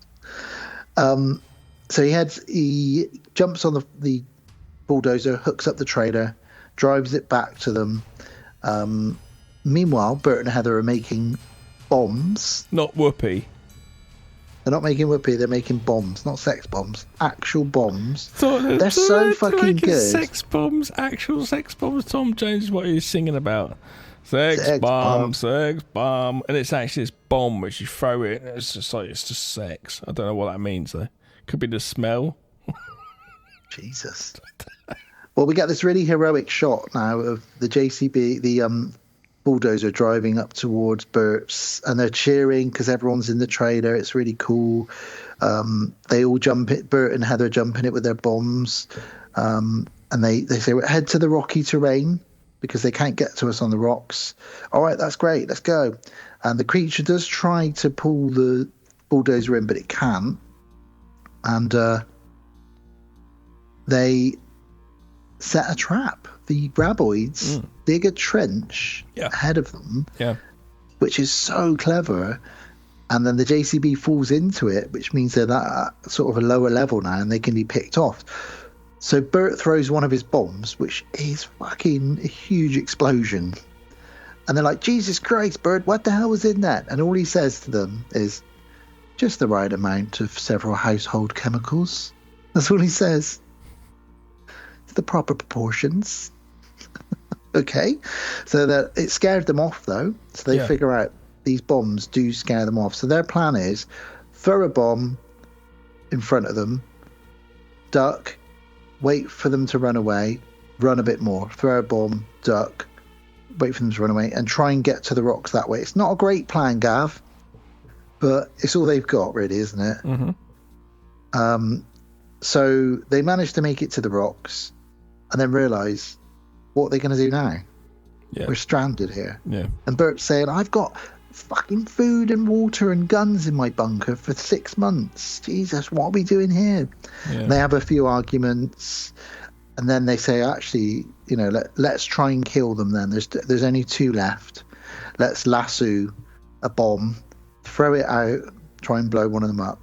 And they do manage to blow one of them up, which is great. It starts raining guts on them, which is gross and brilliant at the same time, which means there's only one left. And Kevin Bacon wants this one, doesn't he? Yeah. This is my turn. Let me lasso it. But again, they're clever. They've already learned. So he throws the bomb out. It lands. But before it explodes, the graboid eats it, spits it back out, and it flies over towards them and lands on all the other bombs. Yeah. And explodes all their bombs.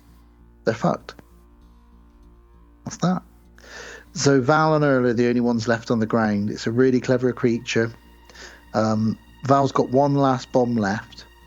And he says, I've got an idea. You always told me about that story about the stampede, because Earl's got this story he always tells about a stampede, always tells it. And how these cattle just ran off of a cliff because they're dumb and they ran in like one formation, couldn't see where they were running.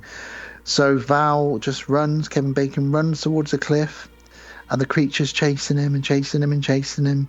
And at the last minute, the bomb goes off and scares the creature. It flies out of the cliff. Yep.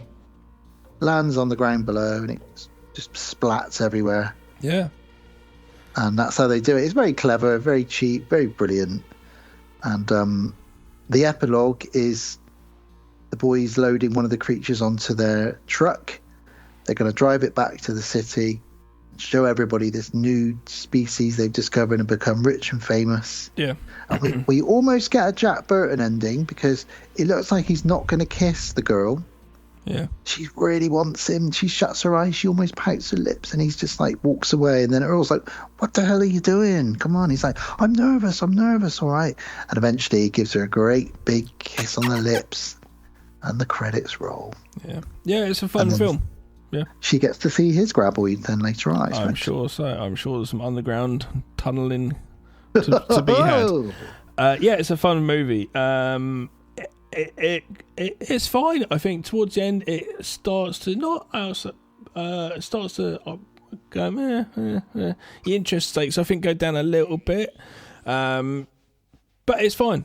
It's a good movie. It's well written, and they had a good ending for it. But I agree with you. Fun. I could do with 5 minutes being shaved off maybe towards the end, just because by that point of them driving along in this bulldozer, I kind of am a bit done with it, really. Yeah. I'd like them to have got to that a bit quicker. But at the same time, I've grown up watching this. I really do love it, and it's always going to have a special place in my heart, really. It's a big so funny franchise. There's a lot of people like it. It's good effects. It's fine. Yeah. It's funny that Kevin Bacon was so gutted that he'd made it, and now he's come back around and said, actually, people do love this film in my career, and you got to embrace it, really, Exactly. Oh, sorry. Jesus Christ. Oh, big yawn there. Apologise. Well, we better fucking get on with another trailer. Well, hang on a minute. Before we do that, someone's just walked in. Oh, it's Bill. I forgot about Bill. Well, I could see a worm poking its head round the door, and then I realised it wasn't a worm. It wasn't. It was Bill's little tremor. Yeah, his little graboid is coming in. Hello, Bill. Here we go. What do you mean? What do you mean vibrations? Let's not call that's Bill's what we've just been discussing. Bill's little graboid. Hang on a minute. He's telling me something about vibrations. Yeah. That's what we've just talked about. The tremors are addicted. They're sort of attracted to vibration. Oh, those a vibrator. Yeah, it's a wrong movie. Bill. Take us into the world of the strange, you dirty old man. Hi, welcome back to World of the Strange.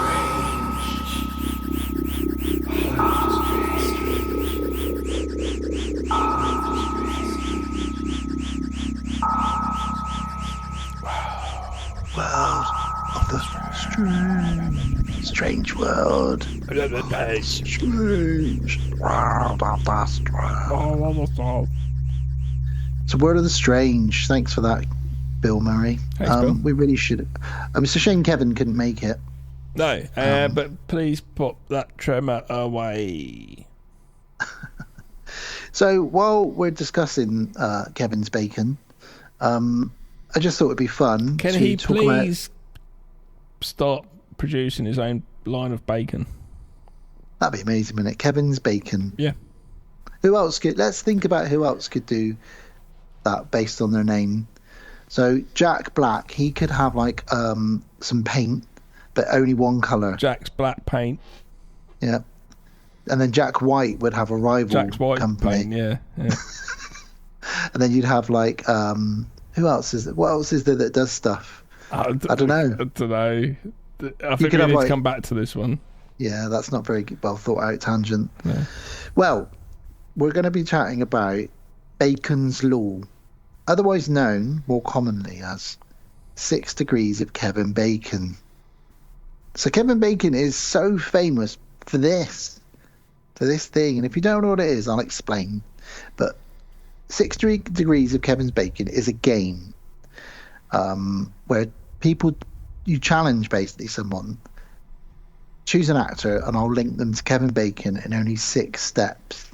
Because he famously, in the mid-90s, in an interview said, "You can link me to anyone in Hollywood. I've been in so many films and TV shows with so many big people." Like I said, he's never quite been that full leading man. He is very famous and he is a leading man, but he's never been like, Jack Nicholson or Leonardo DiCaprio. But he reckons you can link him to anybody. And that then developed this game of the 6 Degrees of Kevin Bacon, where people are like, I can link him to anybody in 6. And you can quite often do it.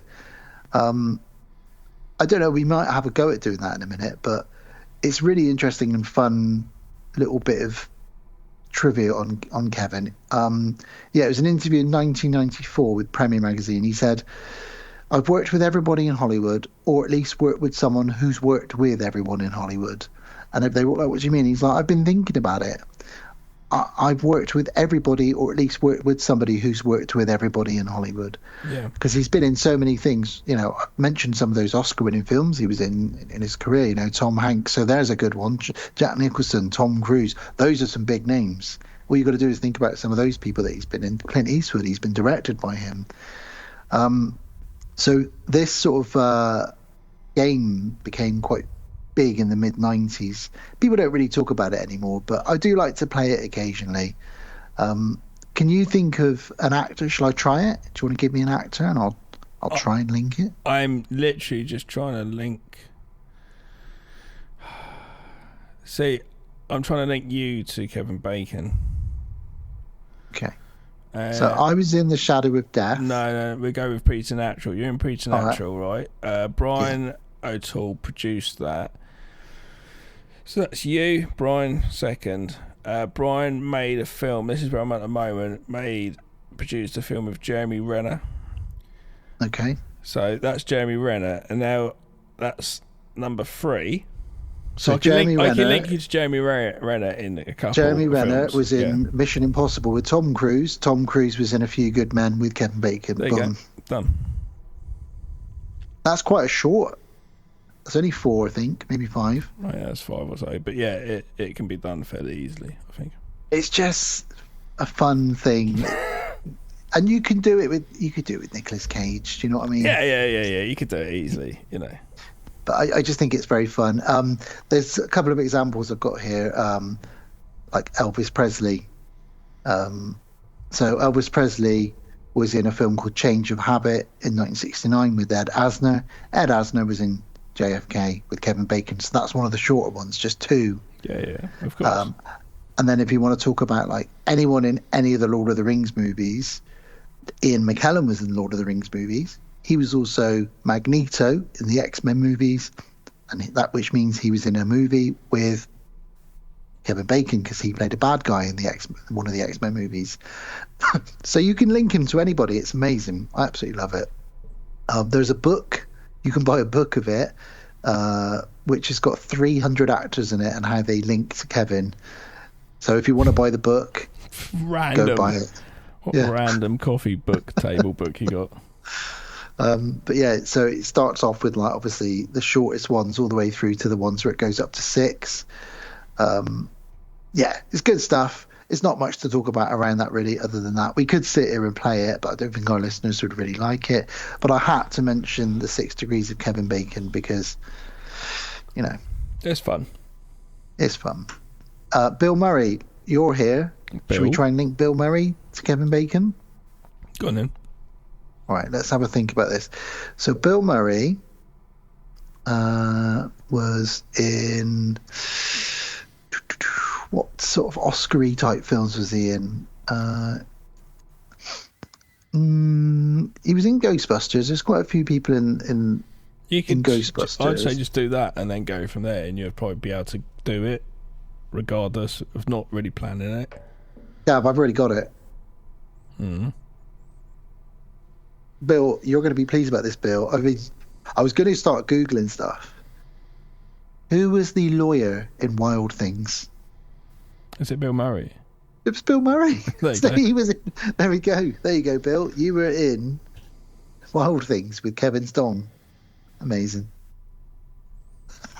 That's a great way to end it. I can't believe that. I was going to start Googling it, so I was thinking, what was he in that could link to Kevin Bacon? And I remembered Kevin's dong. Bacon. You remembered Kevin's dong. Right, anyway, Bill, take us away from Kevin's dong, please. Let's go and have some stirs in our echoes. Oh, let's have a trailer. That's all the time we've got for this week on World of Strange. Next week, though, give me Ira. Hairless pets. Weird. Come on, hypnotize me. Come on. No. What's the worst that can happen?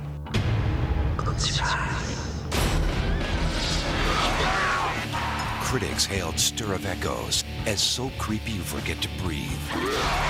Echoes will stir your nightmares into a frenzy. It's rivetingly haunting.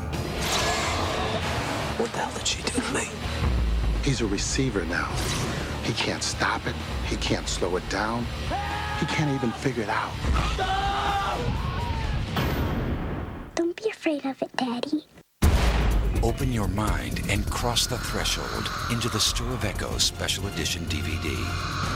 Whatever door you open, I want you to shut it. Follow one ordinary man on an extraordinary journey into a haunting world of mystery, terror, and murder. Based on Richard Matheson's classic genre-bending novel, written for the screen and directed by David Koepp, award-winning screenwriter of Spider-Man in the Panic Room. Starring Kevin Bacon, Catherine Irby, and Ileana Douglas. Stir of Echoes from 1999, rated R for pirates. 1 hour and 39 minutes. Very short synopsis for this one. A man has visions of a missing neighborhood girl. Yeah, maybe they wanted to keep it a bit more suspenseful to get audiences in. Maybe. But IMDb was not a thing at the time. So they weren't looking at that.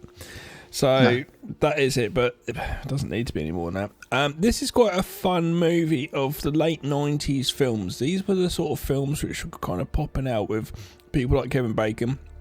Well-produced movie, a few other people in it. You'd be like, oh, I recognise that person and that person. And there's a bit of a budget behind them. And it's the supernatural thing. Funny enough, coming out at the same time as Sixth Sense, obviously being a big opener for this type of film, but it definitely opened up the sort of haunted ghost see things, a kid trying, someone from the other side trying to communicate. That definitely did open this up a lot more, that's for sure. As we discussed, it sadly suffered from that twin film thing where the same year Sixth Sense came out and absolutely dominated the box office and went on to be the one that people talk about. However, over the years, this has become quite a cult following behind it, and it's a really well produced, really well acted, incredibly well written. It was based on a novel, really well written, acted movie. Kevin Bacon is really good in it. The kid that plays Jake, his son, is really good in it as well, really creepy.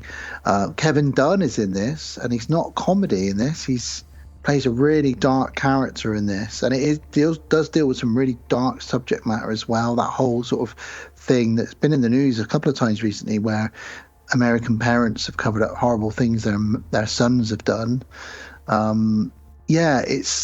It's really interesting and got a really good payoff, and it does have some Shyamalan touches to it, although this was written well before any Shyamalan movie. It's really good. Talking of which, then, I said I'd do it. I just want to quickly talk about 1999, because that was a really great year. You're right. You know, the end of the 90s was, in my opinion, one of cinema's best years. And I've got a list of films here, which is probably going to blow your mind when you hear that all of these came out in the same year. So, and think about what these films did for the genre that they're in, or for cinema in general. So, Fight Club blew everyone away. Great twist in that. Yeah. That kind of thing. The Matrix came out this year. Both those two films open up new possibilities, like the twist in Fight Club and the Matrix, the gun fu, as they called it. Yeah. But even with the Fight Club, the way it was shot, you know, the way it looked, it was almost like a comic book, but not. I've not seen it for many years, actually, to be honest. I've probably not seen it since the 90s. American Beauty really blew everyone away. Yeah. I know it's got Kevin Spacey in it, but it's a fantastic film. Yeah. It's great. Really great it's in stuff. my collection. Very good film. The Green Mile, which is very good film.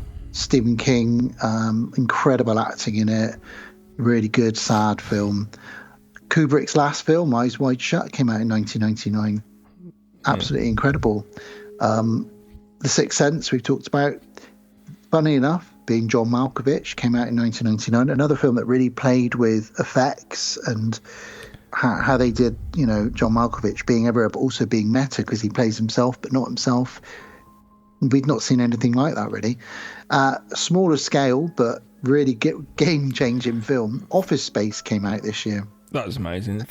Everyone loves that movie. A slight tangent. I did watch Opus the other day with John Malkovich. I don't think I've seen it. It was okay, but some people really like it. But John Malkovich is like a pop star, a really eccentric pop star who hides in the shadows and comes out every once in a while. And it's produced by Noel Rodgers, who did like Daft Punk stuff. And he's produced all the songs for it.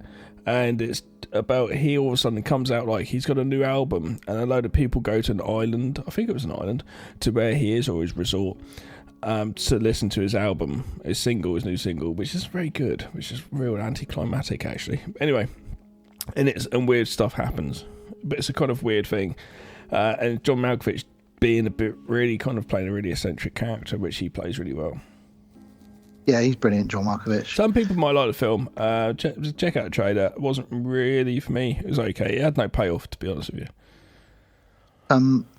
Very quickly, other movies that came out, South Park, the movie, say what you will, really changed things. The way that animation can be really made for adults with all the swearing and the sex jokes in it and stuff like that.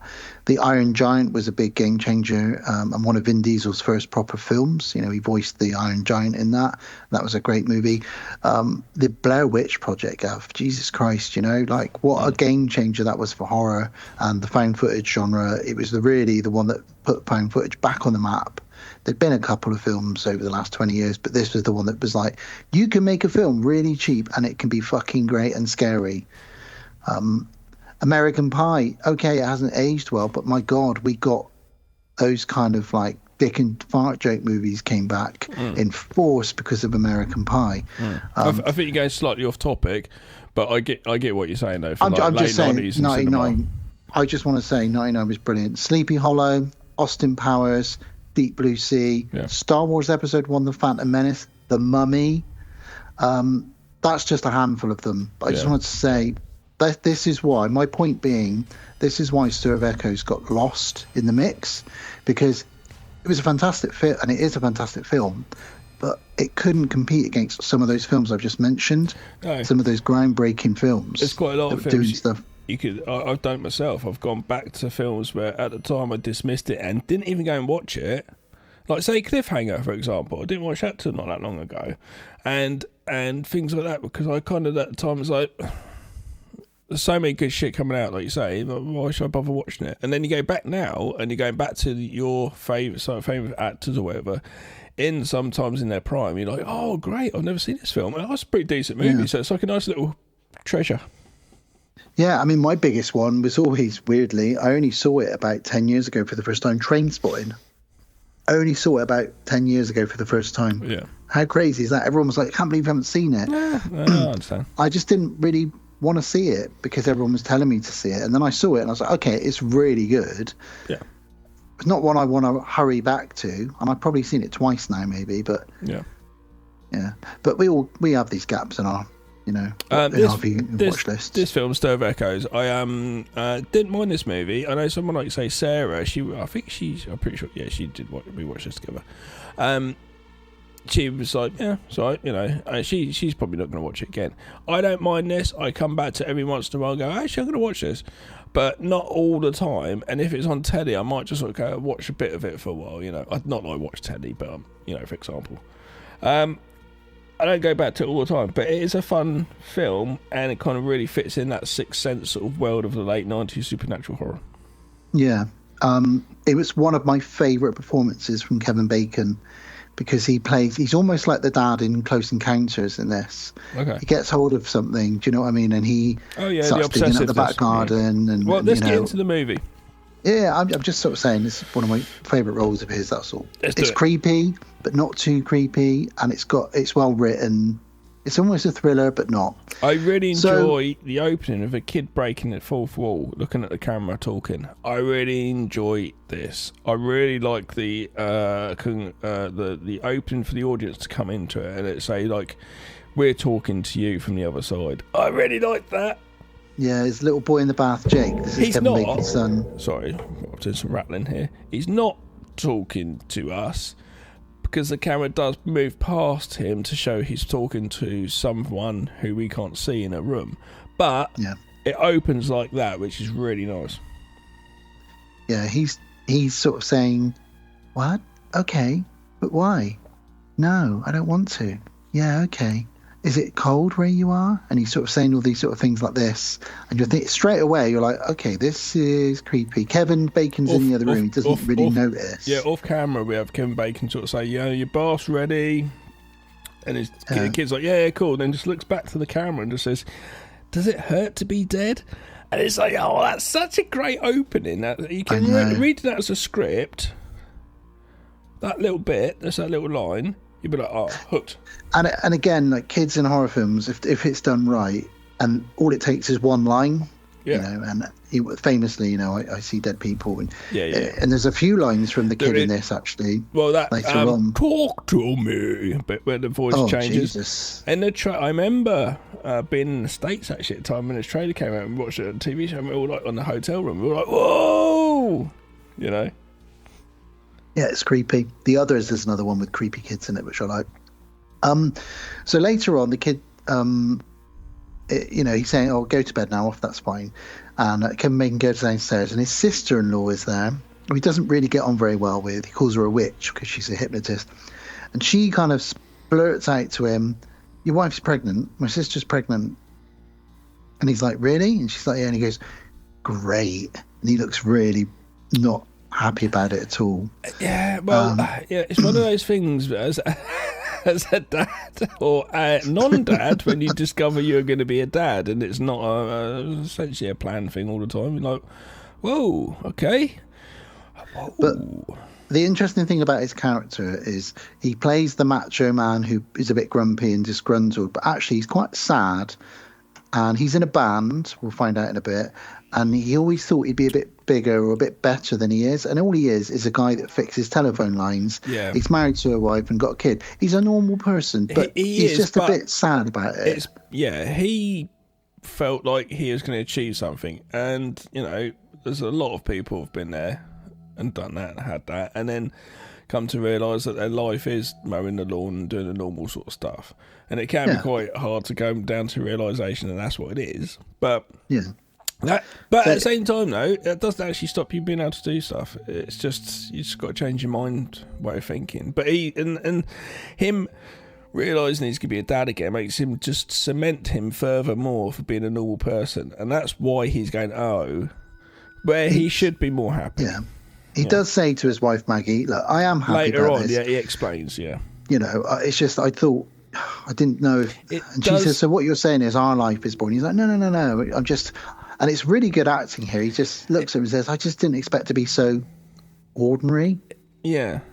Yeah, totally. It's quite good. It's a nice introduction to these guys and their character arcs. But it does make out him a bit of a dick from the get-go. But we peel the layers away later on. But him doing that, he ends up being a parent to a child who's died, essentially, and doing this. Oh wow, I've not thought about that. And doing the redemption of him not wanting to be looking after a child. He then goes, I'm going to look after this dead child and recover it and just put a payment onto that. So I think he does have a fatherly figure in that, in a certain sense. That's interesting. And also his actions will ultimately, I guess, make him a bit of the hero of the town by the end of the movie as well. So he does completely redeem himself. Not really redeem himself from anything evil either. He's just made an off-passing comment of not even passing comment, just not showing happiness about being a father. He's just a bit depressed. So it's not a dick. He's not being a dick. We don't know more, and we obviously do learn more. So it's not redeeming that much, but it is still redemption. He's lucky. He's got an amazing wife. She loves him, and she supports him with his band and his normal job. What is up with the money? What is up with this fucking street parties and shit all the time? I'll be like, just everybody, just fuck off. I want a night in doing nothing. Yeah, well, we'll get onto that in a minute because there is a street party every 2 days in this little town. It's fucking crazy. We get a little insert of Jake's baby monitor. And you hear him shush someone in the baby monitor. So always creepy when you get a little baby monitor. Monitors, yeah. With Deadbolt films, go on YouTube. There's a short film about a baby monitor. It's called The Monitor. Do check that out. Monitor. Put some T's in there. So they all decide to go to this party.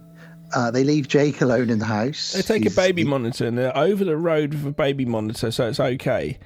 Yeah. We know that this thing happens and doesn't happen, sometimes can go bad, so it's best not to do that, really, is it? Yeah, I was thinking about this though, and I was thinking back when me and Alice used to drink, we'd go in the garden right at the back on the decking with the baby monitor, and you could hear the baby monitor from there, and we were in the house. I guess it's different because we were still on the property. Here they cross over and go into a house party. Yeah, they totally leave the property. They just leave their boy sleeping, unknown that his parents are partying away. But at this party, we get some good banter. We meet a few people, including Kevin Dunn, who plays Frank, everybody kind of knows everybody. Similar to Tremors, it's a small little community in this little area. Everybody seems to know everybody. There's a bit of banter. There's a guy who's the landlord of Kevin Bacon's house. He rents, and he owns several properties in the area, and that he'll come back late and big time later on. And so it's just people chatting and having a good time, drinking and trying to hit on people and stuff like that. And later on, Tom steps outside with the baby monitor just to check on Jake, and he feels a bit sad. And then on the way home, he's talking to Lisa, and they go back for a bit of an after party. And Lisa's his sister-in-law, and he's a bit drunk, and he says, "Oh, come on then, hypnotize me," you know. She's like, "Oh, I'm not going to hypnotize you. You're drunk." And he's like, "No, do me. Go on, hypnotize me. I really want to see it happen." And she's like, "All right, well, if you really want me to, I will." And she's told this story about how she's hypnotized people in the past and cut them and told them not to bleed, and they don't. And then she says, "Now bleed when I click my fingers," and they bleed. And he's like, "This is all bullshit." As just before she hypnotizes him, the camera, from a technical side point of view, from my point of view of this, the camera, I love the fact you got the camera's low down. There's loads of people, you know, end of the night party, everyone's a bit drunk, they're all sitting wherever, all around the place. There's a couple of people at a table knelt down. They slowly move out as the camera goes past them and goes up to Kevin Bacon, right up to his face, and it's a really nice action to get us go into the hypnotising. So I feel like this film with the camera work, especially the child looking earlier on, with the direction, I really feel they're trying to make it really inclusive for the audience member. Good shout. And I must say the hypnotising scenes are really well done and quite original compared to other movies that have got a scene where someone's hypnotised. Oh, when she goes to hypnotise him, it turns into a fucking David Lynch movie. All of a sudden, he's in a chair 100%. floating in the black room, just floating along. It's like, that's nothing. That wouldn't be hard to do in any way, but that just looks fucking cool as shit. Yeah, it's really not in. It's you just wouldn't in expect black. that It's in just this a chair in film. black. Yeah, it looks fucking great. She says to him, he goes "Imagine towards. He's a cinema, essentially a cinema screen. It was his chair, but he goes towards a cinema screen, floats towards this writing. It's so David Lynch. She says, "There's some words on the screen. You can't make them out. They're blurry. Keep reading. And they say, sleep. And then the word sleep appears on the cinema screen. And then he has this crazy succession of visions and nightmares, all within 3 or 4 seconds, of someone with a plastic bag over their head, someone screaming, someone trying to run away, a hand with a nail coming off of it. And then he wakes up and he's got tears running down his face. And everyone in the party's like, "Wow, fucking hell, Tom, woohoo!" And he's like, What happened? Did you put me under?" She's like, "Yeah, you're one of the 8%. And he's like, "What does that mean?" She says, "Oh, you're one of the 8% who's like fully susceptible to hypnotism." And they're all sort of saying, "You were talking about your childhood bully and crying." And he's like, What the hell? What the hell? And he goes in the kitchen and necks a beer because he's a man. And he's sort of like, they even say to him, "Well, we stabbed you with a pin, told you to bleed on command, and you did." Like, it's the most pliable I've ever seen you. Yeah, she just says you're fucking really good at going under. Have you been hypnotised?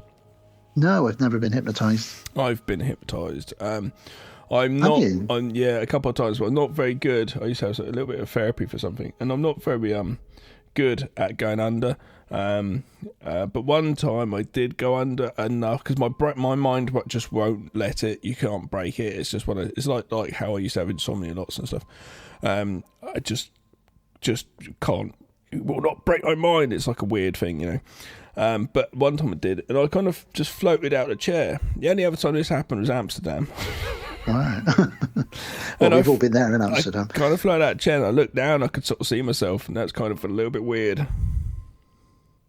Wow. Yeah. What was it like being under?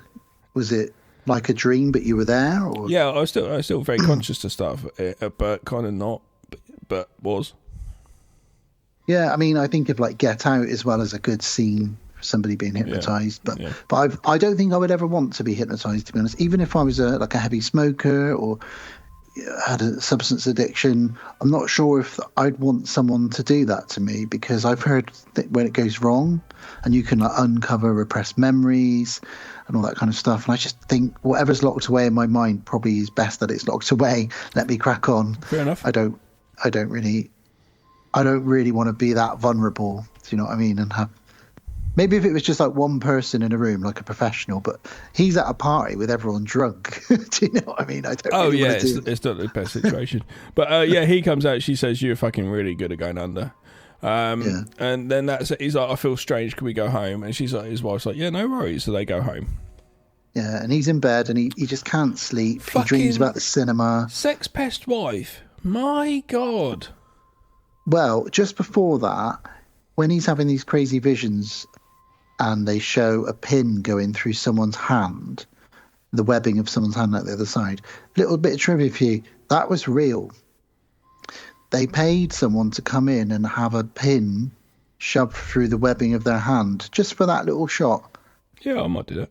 Imagine that, 150 quid, Gav. Kevin Bacon film. I'm going to just put a pin through the webbing of your fingers. Is that all right? Yeah, I might do that. Then you could say you're in a Kevin... That's your 6 degrees done then. Yeah. Just for that. That's probably why he did it. 1 degree. Yeah, and it's a dream. Wife. It's a dream. And then he basically wakes up and his wife's there and she just goes and grabs a bit of the bacon pork. She grabs some bacon, gives it a pull. Starts tugging him off and they start kissing there, fair enough. But then as she gets into it, because she's really horny, she jumps on him. She jumps on him and starts saying that he starts seeing the stuff from the nightmare. And I was, oh, fucking hell, Flash. She's he actually says to her, stop twice. She ignores that and just carries on going. Rape! Then he pushes her off and says, look, I'm seeing weird visions and things. I'm not in the mood. And she's like, she's still got her hand on his bacon. She says, well, you could have fooled me. It feels like you're in the mood. Yeah. And he's like, I've said no, please. Yeah. If it was the other way around, how that would look. And it's just like, I'd never really noticed it. And I was like, whoa. Later on, she does something else as well. I can't remember what it is. It's just like, calm down, woman. She's horny. Yeah. Well, she's pregnant, and apparently pregnant women can be very horny in the first few months. So she even says to him, I'm seeing weird things. She says, I can show you weird. She does. What does that mean? It means she's going to tickle his bacon with her strap on. What's she going to do? She looks so straight and normal. It's always the quiet ones. It is. He sees visions of like blood and stuff like that and teeth. So he goes in the bathroom and he takes some... It's a poltergeist. It is a poltergeist scene, isn't it? Yeah, he takes some pills and he looks in the mirror and he's got blood in his mouth. And then he pulls out one of his own teeth, spits it down the drain, and then he sort of comes to, and it was just a vision, and he's looking in the mirror like, my teeth are okay, what the fuck's going on? So he goes downstairs, and he keeps having more visions and more visions of someone in handcuffs. And then there's a brilliant ghost scare because he's on the sofa, middle of the night, just the TV static, and he leans back. Yeah. And as he leans back, the camera just shows that there's a girl sat on the sofa. And he jumps, and it gets me as well because I come back to this like every 5 or 6 years, and it makes me jump every time. It's a great little jump scare. Imagine the cinema audiences, like the average person, cinema goer would probably love that jump scare. And then we get my favourite little interaction between him and his son, which is he looks around and he sees his son at the top of the stairs. Fucking creepy kid. He's half thinking, am I still asleep or what? And his son says to him, you're awake now, Daddy. Now, initially, you think he means, oh, you're awake now. It's like, you shouldn't be up now. No, but then he means your mind is awake to something else. And then he just puts his hand on his dad's shoulder and says, don't be afraid of it, Daddy. And it's like, okay, this is Shining now, because this kid has got the Shining and his dad has just opened his mind to it. It does turn into the Shining later on. Yeah, that's what I said. When we get a Scatman-alike come along. We do, yeah. This is more in common with the Shining or the Changeling as well. Yeah. For obvious reasons, than it is with the Sixth Sense. I don't think it's fair to compare it to the Sixth Sense. No, you're correct. In the morning, he tells his wife, I saw a girl on the sofa. And his wife's quite open. She's like, well, I don't really know what to tell you, really. So she's basically like, just give me some dick. Whatever. See whoever you want. See whoever you want on the sofa. If you want to get a third person in, Kev, we can do it. If that's what you're up to. So he decides he's going to call his sister-in-law and ask her about this. A great shot here of him on the phone to his sister-in-law. I like it. I like the fact it's this dude, this is his job, but all of a sudden now this opened up the world so the people who do that job could just make phone calls to wherever they want, whenever they want. He's up like 100-foot telephone pole. He's doing some work up there. He's just tapped into the telephone line, just giving her a call. I was like, that's so cool. And he says to his sister-in-law, did you do something to me when I was under? What have you done? And she was like, well, I just, and he's like, well, what the fuck It's were you doing? You're poking around in there. You're so close-minded. I thought you'd just be a bit more open-minded. So she said, so I opened your mind. And he's like, what the fuck does that mean? It's like, Jesus Christ. What an idiot. What woman thinks, I feel like you're just a bit like, you don't really do much that. So actually, while you hypnotise, I was going to say, you're now open to everything. That is such a jump. Surely you should know this shit, woman. Doing this stuff. Doesn't tell him. It's a bit unfair. But again, she it's should a bit know that rapey. That's a big thing to... Oh, yeah, maybe. I'll tell you what, her sister put up to it. I want some real freaky shit. Say to him, make him open for everything, and then I will show him fucking weird. I'll put a thumb in his bum. That's not weird for what she's thinking. She's got all sorts going on. Well, Maggie calls Lisa straight after her sister and says, like, I need you to babysit. Jake's talking to himself in the background, sort of saying, okay, yeah, sure, all right, okay. And then she says, I can't babysit tonight, Maggie. I'm really sorry. And she's like, I don't know what to do. And then Jake says, Debbie. And she's like, what? And he's like, Debbie. Cool. And he gives her a random name. So she calls somebody up and says, Debbie? And the person's like, oh, yeah. My daughter, Debbie, can babysit for you. And then she says to her son, how did you know about that? And he just says, Samantha told me. Yeah. And he's been getting these messages from somebody who we now know is called Samantha. So Debbie, the babysitter / kidnapper, shows up to babysit Jake. Tom recognises her. He sort of looks at her and thinks, I feel weird. I'm not sure why I've got a weird feeling about you. But when she comes in, though, she's just looking around, go, hiya, and then she looks, this is so great, she looks over to Kevin Bacon, who looks at her and he's just looking, and she's just like, weirdo, and she must be like, what the fuck's up with this guy? Why does he keep looking like that? Is he going to try and fritzle me in the basement? Jesus Christ. Well, they leave her to look after Jake, and they go to Gav. It's another party. I know. This time it's a sporting event. This is party time. I've got there's someone, a friend of mine, his girlfriend, just follow her on Facebook. She goes out and does stuff all the time as fuck. Every time it's like, fuck is this, we're doing this, we're all getting together, we're having a drink, and we're going to dress up, fancy dress, do this, and tonight we're watching this. And I look at the pictures and I live my life through this person. That's me going out. I can look at the pictures quickly and go, that's cool. Yeah, a little bit boring. I'm bored now. Cool. Turn it off, Facebook off. I'm home again. It's brilliant. Well, Kevin Bacon is walking through the crowd with his buddy Frank, Kevin Dunn, and everyone's drinking and they're all in a big crowd queuing to get into this big ball game, but his eyes keep getting drawn to red lights of cars and he's feeling dizzy, he's feeling sick, not feeling great. We cut back briefly to Debbie and she's got the baby monitor near her and she hears some commotion on the baby monitor and she thinks, that's strange, I'll go and check out what's going on there. Then we cut back to Tom chatting to Frank and they're drinking and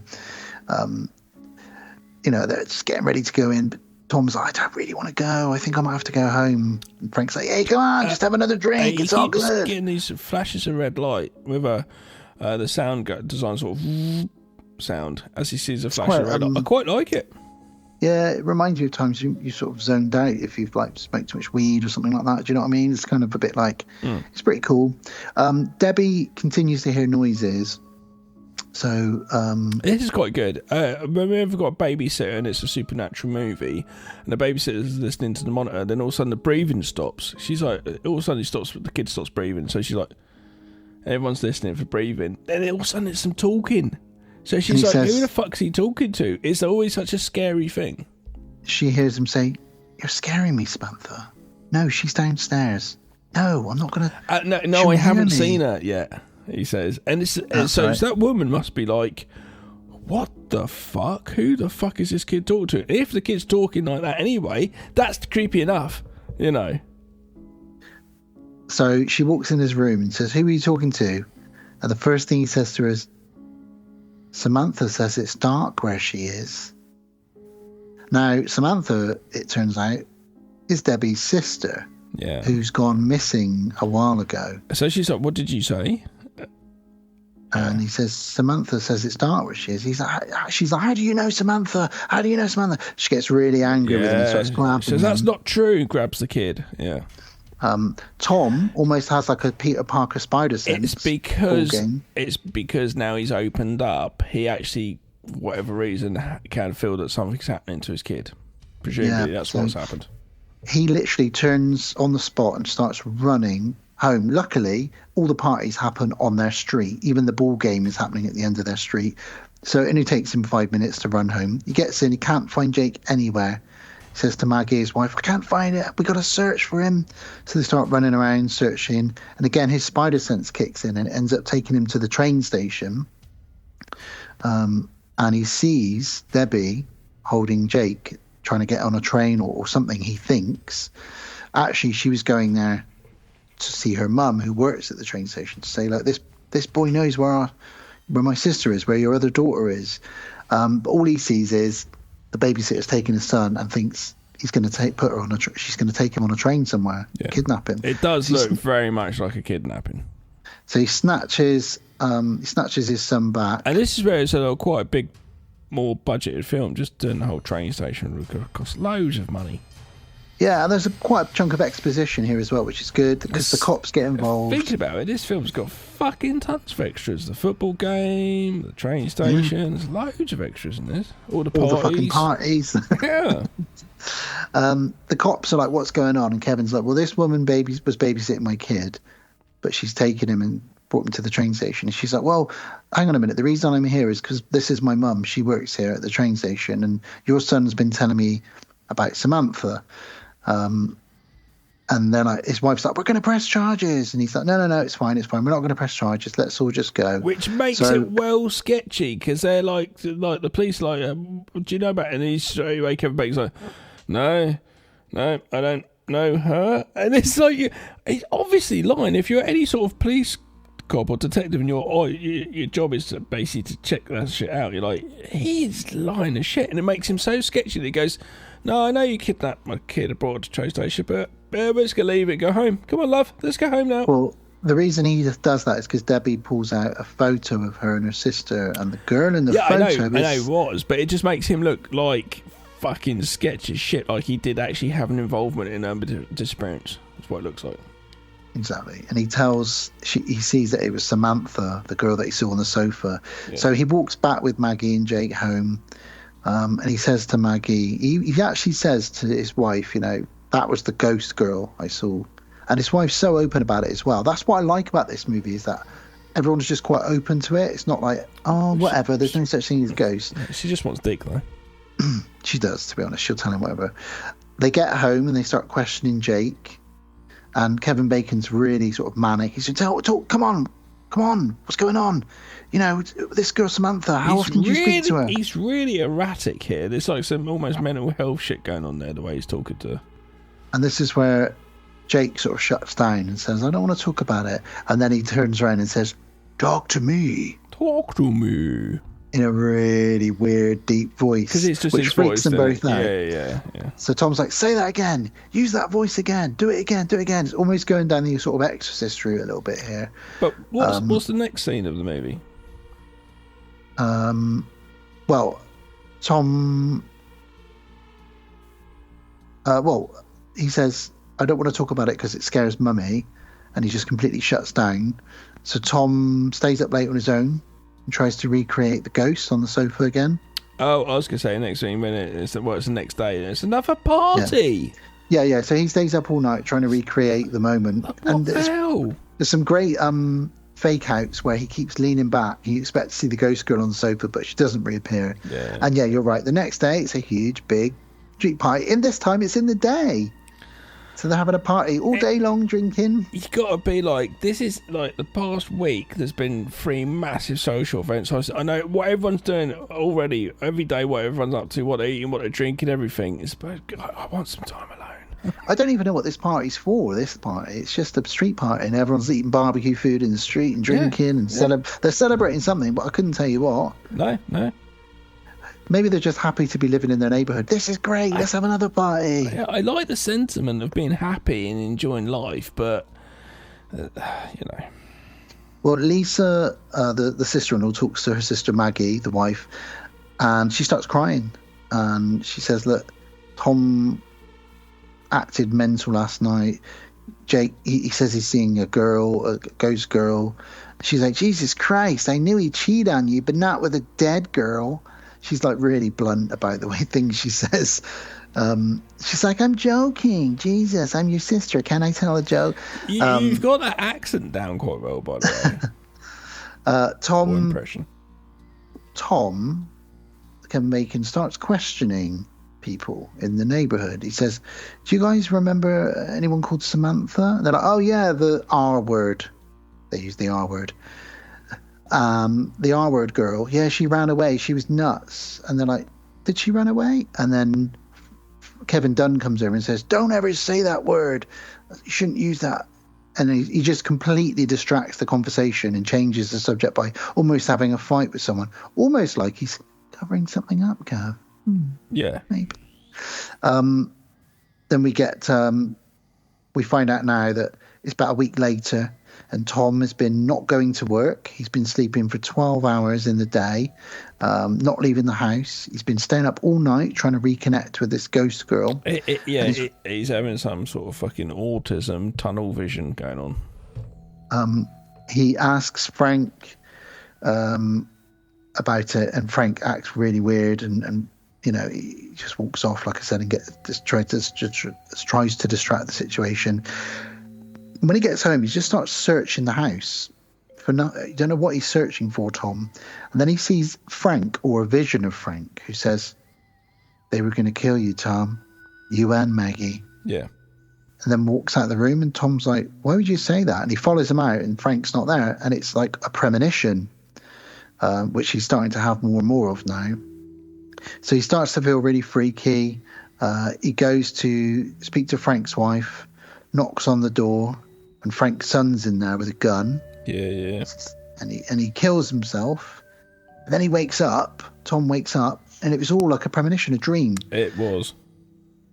Is it the insomnia setting in? I'm not sure. No, it's not, because once again, one of his shoes is under the sofa like it was in the premonition. There's a note on the mirror from his wife saying, "I've taken Jake to the park." And everything he's just had in the vision is happening again. Yeah. There's no Frank. Final destination, isn't it? It is indeed, yeah. So he goes to Frank's house again, and this time he hears a gunshot. Yeah. And he breaks the window and he runs in, and he finds that the son has killed himself. Yeah. So obviously he shouts, "Help, help, help!" And the cops and the ambulance turn up, and the parents are upset, and the brother of the boy is upset, and they take the body away. Well, actually, he's not dead, but he did a bloody good job of almost killing himself with the gun. Oh, yeah. So this is the talk of the neighborhood at the moment now. Why would this boy, who was like a quarterback and amazing athlete and student, do this? It's crazy. We see Jake and Maggie, the boy, going for a walk now, and Jake starts speaking to the statues in the graveyard, saying, "Well, hello there." Like a little Obi-Wan Kenobi. Like creepy son, can you come over here and stop talking to the gravestones, please? "Well, hello there." And then he hears some bagpipes, and he says, "What's that music? It's beautiful." And he goes in, and there's a military funeral happening. Yeah. And a creepy cop waves at him. Officer Scatman, let's call him. I thought, because he kind of looks over and his mum's like, "Oh yeah, we shouldn't be here, come back." And the kid's just like intriguingly looking at what's going on, and it's a policeman's funeral. There's always policemen all like very neat standing there, and this man just looks back over the kid and just does a couple of fingers down both sides and just waves. And I thought that was it, and I thought that's actually quite nice little touch for the movie. Just this policeman go, "Hey little kid, it's okay. I know it's a graveyard and that," but it's not. They're actually talking to each other. We don't know that. We're having a Shining moment. We don't know this yet. He's there going, "Skip it up, dip dip dip it about." Later on, they're exploring the graveyard, and the cop follows them. she's like, is everything all right? And he's like, yeah. And she's like, why are you following me? She's like, I'm not. When he starts following the cat, it almost turns into a different film. All of a sudden, she's like, all of a sudden, there's cops just following them. Like, it's like, oh man, what's this guy up to? Like, if this was a different movie, like, is this a serial killer? You know? He says, it's a really cool conversation. He says, your boy's quite gifted. And she's like, yeah. And he says, he's got the X-ray eyes, if you know what I mean. Is that from you or his dad? And she says, not me. And he says, so his dad must have the gift as well. So she's now thinking, right, so this is definitely real then. Like, this Shining thing is it's such a real. coincidence. In the last week, her husband had this opening, and all of a sudden this policeman just happens to be here, and it's all coming around together nicely. He says to her, send your husband to come and see me, and I'll help him to unlock his gift. Yeah, oh, no. Yeah? You want to unlock Bacon's gift. She's like, yeah, no worries. I know we're going to get to it, but later on she does go back there by herself, and he's like, I told you to bring him. Why are you here? Yeah, and all the guys inside are the like, other guys in the back go, shut the door! This isn't a freak show. Maybe it is. Okay. We see Bacon strumming on his guitar. And then we see Bacon strumming. He's there sort of trying to remember these chords that are in his head for some reason, and Jake helps him. Yeah. And he plucks these chords, and it's the start of a song, and he's like, I recognise that song. And this is another mashed potato mountain from the Close Encounters moment. He then starts going through all of his tapes and 8 tracks trying to find this song that's in his head. He can't figure out why it's in his head. What's his song? His wife takes a knife, a small knife with her, and she says, right, I'm going out now. Small? Small knife? It's a fucking big knife. Oh, okay. And she's like, I'm going out now, and they pretty much ignore. She goes, right, and see you later then, fine, bye. Yeah, she says she's going to the cinema, but she's actually going to Scatman. Yeah, Scatman Crothers. I was going to say Scatman John. I'm off for a Scatman class. It's from 7 till 8:30. I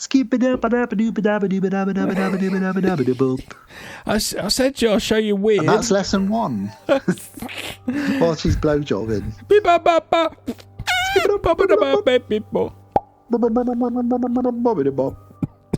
I'm the Scatman. I'm going to show you Scatman. Oh, no, that's not. Scat means something else as well. Yeah, that's where she's getting weird. So she's probably got to understand when she said Scatman. She's like, I'm showing weird. I'm gonna go learn about this stuff. Got there and went, what the hell's this? Poor old Kevin Bacon's having these nightmares. What did you think it was? Yeah. She's taking a big shit on his chest while he's having a sleep. Yeah. This isn't what I wanted. And she goes, I've got a story about that. What? Do you want to hear the story about shitting? How disgusting is it? Haven't you told a shit story before? Have I? You've told, I think, numerous shit stories with a girl. I think it was as well. Yeah, well, someone I know met a girl in a bar drunkenly and took her back to his, and she was on top, and it was going really well, and then she started turning around, and he thought, oh, looks like we're getting some reverse cowgirl action here. Fantastic. And then she just did a big poop on him. You need to open up a dialogue beforehand. He pushed her off of him, flicked it off of his chest onto the floor, and his housemates were like, what the hell's going on in Gareth's room? Oh, yeah, he's probably freaking out, shouting. Yeah. Yeah. Oh, my God. How embarrassing for the woman, though. We all said, he told us about it about a week later in the pub. Exactly what you said. I said, like, but that's not the sort of thing you do on a first night stand, surely. Like, what a chance. What are the chances of the person who's pulled you in the bar is going to be into that on the first night? You kind of warm up to that kind of thing, right? I don't know. Maybe he had shit on me on him or something. I don't know. Anyway, look, she doesn't go to the cinema. She goes to the Scatman Club, like you said. She knocks on the door. The sidekick opens the door, and he, as quite rightly as you said, says, you're not the husband. We told you to send the husband. And she's like, I want answers, and I want them now. So she tells this guy whose name is Neil about Tom, and he says, look, I can tell you a little bit about it. All I can really tell you is these ghosts need help. So he's got to help the girl. He's got to help the girl ghost. That's all I can really tell you without speaking to him. Can we change fuck off? Can we change all movies of ghosts from now on to goats? Goats. Patrick Swayze, Demi Moore. Goat. Diddle. Who are you going to call? Goatbusters. Buster. Brilliant. What are the films have got ghost in the title though? I'm not sure. Goat Ship. Goat Ship. Loads of goats at the beginning get beheaded. Yeah. Goat Ship. I'd watch Goat Ship. I don't want to see loads of goats get beheaded. That'd be awful. The humans are all right. Yeah, that's fine. So back at home, we start seeing this ghost of Samantha. She's behind Maggie in the mirror. They don't see her, obviously. And she's sort of creeping around. She's watching Maggie have a bath. Tom's still searching for this song. Samantha appears as a ghost on the TV and starts talking to Jake. She's such a bitch. This ghost is such a cow. Maggie's making a bath of boiling hot water. The ghost comes along, puts the finger in the water, turns it freezing cold. Ah, you bitch! Your bath's cold, and she just goes, Kevin Bacon. Yeah, something's wrong with the plumbing. Hang on, a minute ago you checked it and it's boiling hot because you went, ooh, you're not thinking there's something wrong here. That's not the plumbing, you know. Well, the ghost is also a bitch because poor old Jake's trying to watch some kind of Sesame Street, just keeps flipping and then she turns it over to the Mummy, Curse of the Mummy.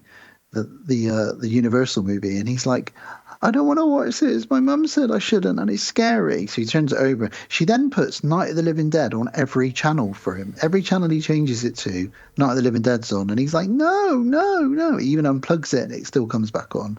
So this Samantha really wants to get her point across, doesn't she? And the ghost takes a bulb out I've got here. What's that? Light bulb. Yeah. So because the boiler's out. And because Kevin Bacon's busy with his headphones on trying to find a song, Maggie's like, I'll go down to the basement then, and I'll fix the boiler. That's right, and bust the light. Yeah. Oh, yeah. Stop so being the a bulb cow gets ghost. blown. Yeah. And she bumps her head while she's down there. Maggie, she's got a bit of blood on her head. She comes back upstairs, and Tom has another vision. This time, he's wrapped in a sheet. And he just goes pale, and you can see all of his veins, and he freezes with his hand out in the vision. And it's because he's in his own house, but everything in the house is wrapped in plastic as well. Yeah. And then we see it from Maggie's point of view. She climbs out of the basement, expecting to sort of say, fucking hell, Tom, I bumped my head, it's bleeding, the boiler's gone off, the light bulb's blown. But instead, she just sees him frozen. He hasn't breathed for like 2 minutes. So she grabs him and he sort of goes and collapses on the floor and sort of having a bit weird sort of seizure. And she's like, what's going on? He's like, I had a vision. Everything in the house was wrapped in plastic. Now, in his vision, we do see Samantha come towards him, and they use this really amazing frame rate, don't they, to make her act like... What, the jilted sort of but they walking? do it differently on this. I didn't catch it. I generally roll my eyes to that effect, to be honest. I know, but what they did in this one was they asked the actress to walk really, really, really slowly, but as normally as she could. Then they sped it up to the normal pace. So it just seems a little bit better, but I still don't like that shit. Yeah. Meanwhile, we see Debbie, the girl that tried to kidnap Jake earlier, putting up posters saying, missing, my sister Samantha, have you seen her? So we're still reminded that this girl is still missing. But obviously we know, and Tom knows, that she's dead. But the family's still hoping that she's only missing. Tom speaks to his sister-in-law, Lisa, and says, I need Get you this to... shit out my head, woman! Yeah, he says, dehypnotize me immediately. Make it stop. And she's like, okay, Tom, I'm going to be honest with you. I'm really fucking stoned right now. Because he bursts in her house and she's got and a her mate mate's over. there going, what the fuck's going on? And she has to say to her mate, you're going to have to leave. And her mate's like, what the fuck? Yeah. And he says, shut the door in my brain that you've opened. So she's like, all right, okay. So imagine that. You're really super stoned with your friends. And Kevin Bacon bursts in and says, like, I'm seeing ghosts. Fucking get this shit out of my head. I've been the worst. That's like, fuck off, dude. Come back in a couple of hours. Let me have a coffee. So she puts him under again. And she says, again, you're in a cinema. And he says, there's somebody else in the cinema. She's like, no, there's no one else in the cinema. He's like, no, there's somebody else in the cinema. And he can see the back of a girl's head in the cinema. And this time on the screen, it says, dig, D-I-G in huge letters. Suddenly he's attacked by a girl with one tooth with a plastic bag over her head, and he wakes up and says, "I'm supposed to dig." What? It's just such a funny thing, though, isn't it? It's like, I'm going to dig. It's like it's like a fucking Forrest Gump moment. I decided to just start running. And that was when I decided to start running. Really overrated film. Can't stand that film. I don't mind the film. I honestly find it tedious. I watched it in the last couple of years. And I love Tom Hanks. Yeah, fun, yeah. Later on, Maggie comes home. There's muddy footprints all over the kitchen. It's a bit weird. Where are the boys? Where's my husband and son? They're in the garden. They're doing a burbs. They're digging up the entire back garden. Yeah. And he's shirtless, which I was quite pleased about. Kevin Bacon got his shirt off here. He looks pretty good, doesn't he? It's all right. His wife. Well, I look at physique a lot now. Now going to gym and that. Not saying my own physique. That's so weird. I just look at general different workouts and physiques all the time. He's all right. His wife's a really decent actor. She's great, by the way. Yeah, I mean, both really him and her good. She's really strong. hold their own. Yeah, he's acting nuts. She's like, I think she's better actor. I think she's the best actor in this film. He says, "What the fuck do you think I'm doing? I'm fucking searching for something." And she's like, I'm going to call the police. And he laughs in her face and says, "Think about how that would play out in your head. You're going to call the police and tell them your husband's digging the garden. What do you think they're going to say?" So she thinks, right, okay, he's right. I can't really call the police. It's when she sees this, because I've had a mental breakdown, and I not had the problem for a while, but every once in a while when you have that inkling it's going to go again, it's just, I remember from doing it for 2 weeks of having a mental breakdown, it's scary as shit. When she sees him doing that, my mind straight away went to, if this ghost thing wasn't happening, she's just like, fuck, he's having a mental breakdown. And when you have a mental breakdown, things like digging a hole or something is the thing which comforts you. And if you find something which comforts you, and whatever it is, weird thing it could be, hopefully not alcohol or drugs, and doing that thing, and you could easily perceive this if you're his wife as like he's having a mental breakdown, and the kid doesn't see it. The kid just thinks it's some fun time, but that's definitely what it looks like for her. The kid's just digging with his little tractor. Kids are brilliant dig. If I gave Jack a shovel and said, "I'm going to go and dig up the garden, you can dig a little hole over there," he'd be out there for about 4 days straight. He wouldn't even ask for any food. He'd be just out there like non-stop, like, "This is the best." I watched the El Camino movie after Breaking Bad, and it was with Jesse, and they're looking at this house, and they need to go into this house and get these junkies to come out of the house, and he goes, "I know what to do." And he goes up there and he just starts digging in the lawn, and the junkie comes out and says, "What are you doing, man?" He says, "Digging. Here's a shovel." And the junkie's like, "Brilliant," starts digging, and he just walks into the house. That's amazing. Well, they argue. Some great acting backwards and forwards between them. He says to her, "I've got to tell you, Maggie, this is the most important thing that's ever happened to me. I can't explain why, but I'm not going to stop." So they argue. Yeah, so this is where her acting ability really comes into, and I felt like the whole breakdown thing, I was a bit like, oh, it just feels like a mental breakdown, it feels horrible, and I don't want to go there. Well, and I honestly, and I think he's just as good in this next moment where she sat at the table. Yeah. And he walks up to her with a glass of orange juice as sort of a peace sign. She doesn't drink it. He says, "You going to drink that?" She doesn't answer him, so he necks it. And then he says, "Look, I'm really sorry about that. I can't explain it, but I have to dig. I've got to find something." And then she says, "Oh, sorry, I'm just reading a letter from my brother. My grandmother, she's not very well again." And he says, "Oh no, she's already." And then he stops himself. Yeah, says, "What?" Which is good. And then the phone rings. I thought that was a really well set up. Really good. Yeah, because the phone rings, she picks up. We know what's going to happen. She says, "Oh, brother, I was just reading your letter about Grandma. Oh, she died. When did she die? Yesterday." And this is quite cool because obviously, she's like, "Oh fuck, that's rubbish," and he knew this. She puts the phone down and says, "You knew." And it's quite good. It all of a sudden takes her away from, oh, what the fuck's going on with him with his digging, back into normality, back to proper real world shit. Your mum's died. No, sisters. No, mum. A grandma. Grandma's died. Who raised her. Yeah, okay. So it's more like not sentimental, more emotional to it. Yeah. Yeah, so it brings it back. But then straight away flips again. The tables turn straight away where he's like, yeah, I can't come to the grave. I can't come to the fucking funeral. I'm not going. I've got to dig. You can't ask me to do that. I've got to dig. Like it's like a job and he's got a deadline. So she says, so you expect me to go to my grandmother's funeral without just on my... And he's like, yeah, go on your own. Yeah, of course. Yeah, what I can't do. I've got to dig. It's like he, goes into that total obsessive thing, and he's just like, anything else is just derailing my obsession. So she leaves with the son, and they drive off, leaving him alone in the house. We see it's like almost like a Burbs montage with Tom Hanks. Yeah, and I love the fact he kicks the bucket up and it smashes a window. I bet that wasn't on purpose, but that's great. It was unplanned, yeah, and it was a happy accident. It was nice. Yeah. Yeah, because for a second he pauses and then carries on acting. And he's really... for too long. He kicked him and went in, but yeah, of course you just do that. Yeah. He tries to, because he's using water from the hose pipe to soften the dirt. He can't get the hose pipe to stretch across, and the water isn't coming on, so he decides to go into the basement. Yeah, and this check what's going on with the water. This is so Burbs.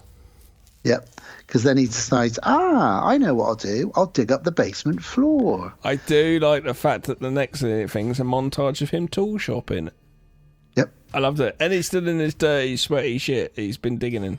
Now, if you saw, this is my question to you. I'll be like, this psycho dude here is going to kill bodies. Anyone walk in, that bitch is burying bodies. Because he goes in and he buys specifically a pneumatic drill and a generator. Yeah.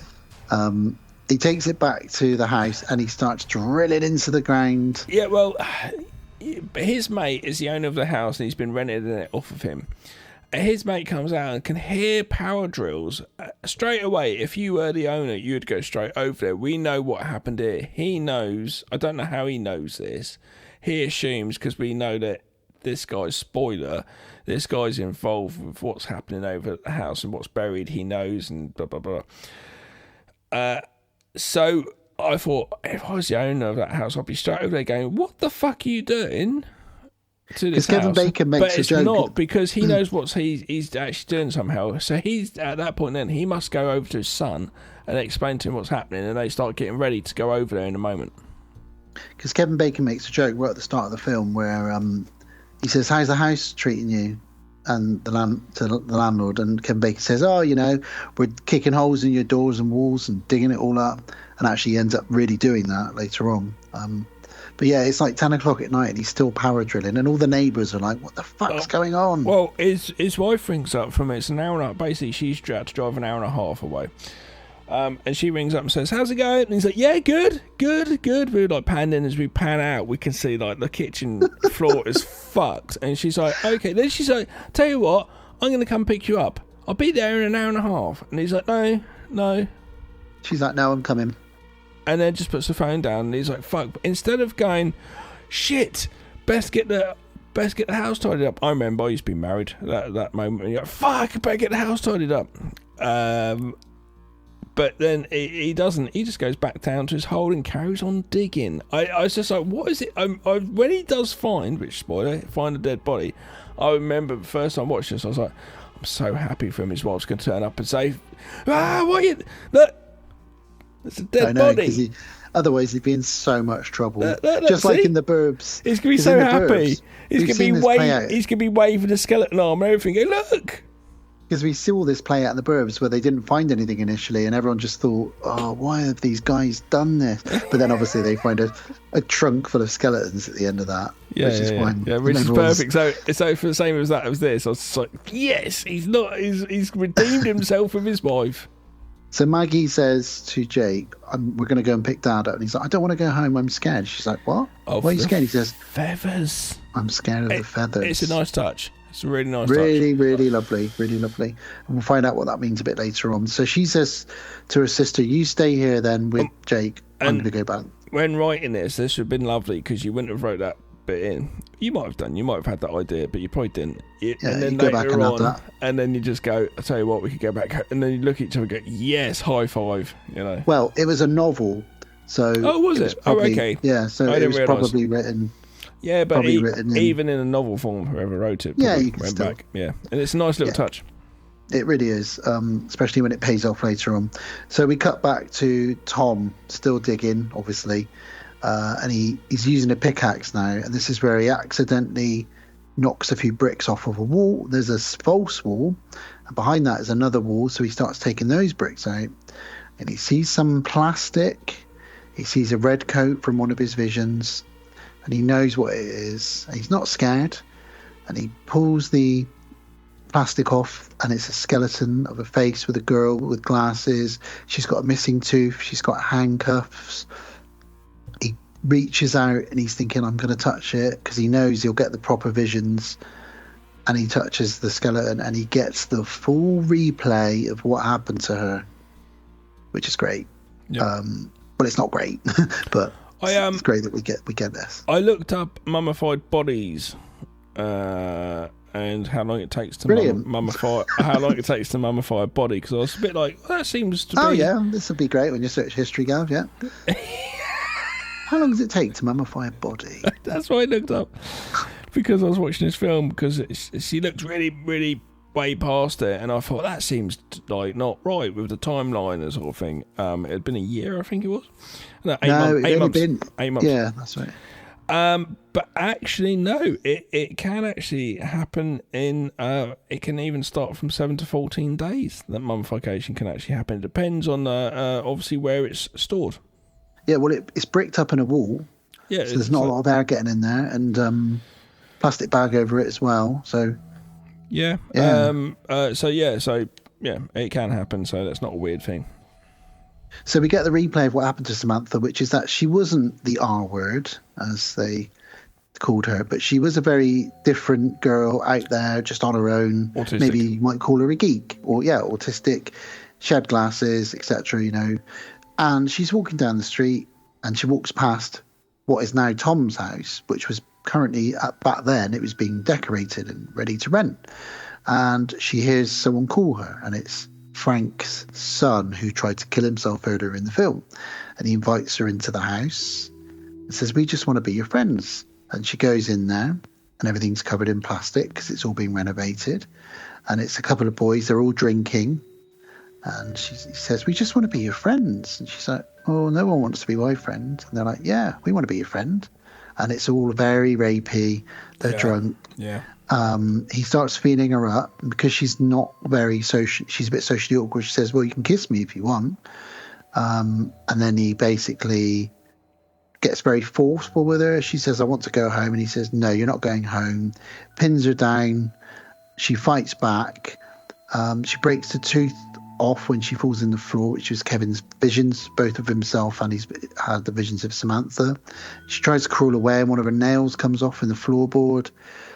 She starts screaming, so they turn on the radio really, really loud, and it's the song that Tom was trying to remember. I want to paint it black. Yeah. Jack Black. There we go. It comes full circle. And they put a plastic bag over her head, and she dies of suffocation. Thankfully, before they could rape her, I guess. Yeah, I guess. And the boys are like, one of the boys is disgusted, but Frank's son is like, wow, I've never seen a dead body before. It's like, okay, these guys are fucking weird. If they've just killed someone and the first thing they think of is, wow, I've never seen a dead body before. Cool. But yeah, she's dead. So Tom wakes up. While he's sort of lying on the floor in the basement, just waking up from this vision, one of the lads is peeping through the basement window. Yeah. So he runs back, tells his dad, he's dug up, he's found the body, we need to do something about this. So Tom walks over to Frank's house, knocks on the door and says, I need to speak to you. You need to step outside, I need to talk to you. And Frank's like, well, what's going on? And he's like, your son killed Samantha, and that's why he shot himself. Yeah. He's like, how can you accuse him of this? And he says, come with me back to my house and I'll show you. we see that Maggie's stuck in traffic. She's heading there. So it's all very tense now because she's heading back. Is she going to get caught up in it? He shows Frank the body. And Frank says, but you've got no proof. You've got no proof that anyone did this, let alone my son. And he says, Frank, she's pulled someone's hair out. You can see it's in her hand. All they need to do is do a DNA of that hair and we'll know who the killer is. So I think we need to call the police now. And Frank reveals he knew all about this. He gets very upset and says, what would you do if it was your boy? He's got his whole future ahead of him. I had to cover this up, protect him. And he pulls a gun out. Yeah. He shoots the gun, doesn't hit anybody. So Tom runs off and climbs back out of the basement, and we hear another shot. And we think, Frank's killed himself in the basement. And then there's a knock on the door. And it's the other dad of the other boy, the landlord. And he says, he's been really cagey, man. This is quite tense, the way they're acting. Oh, it's obviously not good. Yeah. They're like, aren't you going to invite us in? And they're like, no. And he's let me in now. I like the power dynamic changes onto these guys are completely in control of the situation. Bacon's like, fuck. And Bacon's looking at his waist thinking, this guy's probably got a gun in his belt here. I can see something there under his coat. So they sort of force their way in, and he throws his son a bottle of booze and says, drink this, drink it all, basically giving him sort of a bit of courage to do what they're about to do. Yeah, and he says, wow. I thought that was really bad when you're standing there and your son's just really cagey, your big old son's cagey just standing there, and you're like, and you turn to him and say, drink this. It's not a normal thing. Why are you getting him to drink that? That's so you'd be, if you were on the other end, you'd be like, oh shit, he's getting him drunk because he's gonna get his kid to kill me, And he's sort of talking sort of half friendly. He says to him, we've got a bit of a problem here, Tom. You seem to have smashed up my house. It's all very tense. They get into a scrap. Tom starts fighting them, and they pull out a gun. They try and shoot him with a cushion over his head. And then Maggie pulls up outside and beeps the horn. She said, when I pull up outside, I'll just beep the horn and just jump in the car. Yeah. So she beeps the horn, and she hears some sounds go from inside the house. And she's worried about going in, so she grabs that great big fucking knife that she's been carrying around with her. Well, her kid said, as she's walking out, you need to take this, and gives her a bag, which has a knife in it, because he knew. That's right. She sees all the lights go out in the house, and she thinks, okay, there's something weird going on here. She goes in the house, she gets grabbed, more fighting. She stabs one of the guys in the foot. And then it turns out, actually, Frank didn't kill himself. Yeah, because we thought, obviously, he suicided himself down there, and it was a nice play on the editing part. It's the classic Silence of the Lambs misdirect type thing. What door are they knocking at? Is it the killer? No, it's not, Yeah. We thought he had actually topped himself, so it was, because you always get that, and it's almost a Scooby-Doo thing. All of a sudden, it's like, bang, oh, that person didn't die. But that was actually slightly surprising, Yeah, and actually, I've got to be honest, on this watch, I completely forgot that I did. And he shoots a couple of times, kills both of them, the bad guys, not Kevin Bacon. And then the last bullet goes up through the ceiling, through Jake's bed, where Jake would have been had he gone home. And obviously he's got a duck down quilt because all the feathers come out. And that's what he said. Down. I was afraid of the feathers. Let's go back and write that he says feathers. I don't want to do it. Perfect. High five. Script. Right. And this is where Frank says what he said earlier in the premonition. He says they were going to kill you, Maggie and Tom. And so it was all a premonition that Tom had. And then we have this really cringy song come on, and the girl ghosts just come along and walk over the street, and it's like, you've just ruined all atmosphere with the most cheesy shit possible. What the fuck? Now, I like the sentiment of the ghost girl, because he sees the, so to paint the picture, he sees the ghost girl. Now she can rest. She walks in. She smiles. She walks up the street. Oh, with really cringy music and vanishes. Oh. Now, I think if they'd have done that with just a score, that might have been better. But you're right, they Just use don't some. fucking bother doing it. Just... I quite like the sentiment. I understand. She's they at peace, but they could have done that in a different way with like a fucking, not a feather because we had feathers earlier, but something just flying out, a flower just flying out, flying off into the sky. It's, you know. I bet you it wasn't like that in the book, or I bet you at least it read better in the book. That's a fucking producer, no, probably. Yeah. Well, she walks down the street and vanishes, happily goes to heaven or wherever it is she goes. And then we see finally a funeral for Samantha. And then Tom and his family are moving out. They drive away. And as they're driving through the town, Jake hears lots of voices. Every house that they drive past. Jake. That kid's topping himself. Whoa. Fucking hell, Jesus Christ. What are we doing? That kid's topping himself. But, like, you know, he's like, I'm going to be taking that for too long till he goes absolutely bonkers from here. It's going to turn into basically Michael J. Fox and Frighteners. I'll be honest with you, there was a moment where I got teary towards the end of this. And that is where he walks past his wife as they're loading up the wagon, and they sort of just graze each other's hands, and you see he's got the tattoo with the heart in it of his initials, his wife's initials and his son's initials. And I just thought it really reminded me of me and Alice, because sometimes she's very much my Maggie and in my rock. She might not even listen to this, but she does hold me down when I'm floating around, digging holes in the garden. I'm not literally, but I get obsessive about stuff sometimes. You know, like this whole P. Diddy trial, for example, and stuff like that. But she always brings me back down to earth in a very gentle, nice way. And it did really make me think of that. When she came downstairs after I finished watching this, I just gave her a very big hug. So this film did make me really want to give my wife a big hug, because Kevin Bacon's very lucky to have his wife look after him all the way through this shit, really. Yeah. But he also solved a crime and a murder, and, you know, I don't know how the fuck the cops are gonna. I always think about these things at the end, like the cops are like, so how did you know the body was there then? And he's like, oh, I had premonitions because my sister-in-law hypnotized me, and my son's got a gift as well. And they're like, he can't say that. He's just going to say, oh, I was doing some innovation. I always have this in movies. We never have how they resolved it with the cops and what they actually said. Or we have movies where we had it recently in the movie, and all of a sudden, then they're just in the car driving away, and it's like, what did you say about all... It's taken. What did you say about all the bodies you left on the boat in Paris? Or in Amsterdam, wherever it was. No, Paris. Or like, I don't know, Enter the Dragon, a courtroom scene where Bruce Lee sort of testifying. So then I killed another 30 men... and then I killed Han. You know, I've got no proof, you know, of any of this, but you're going to have to take my word for it. It's opium dens there, you know.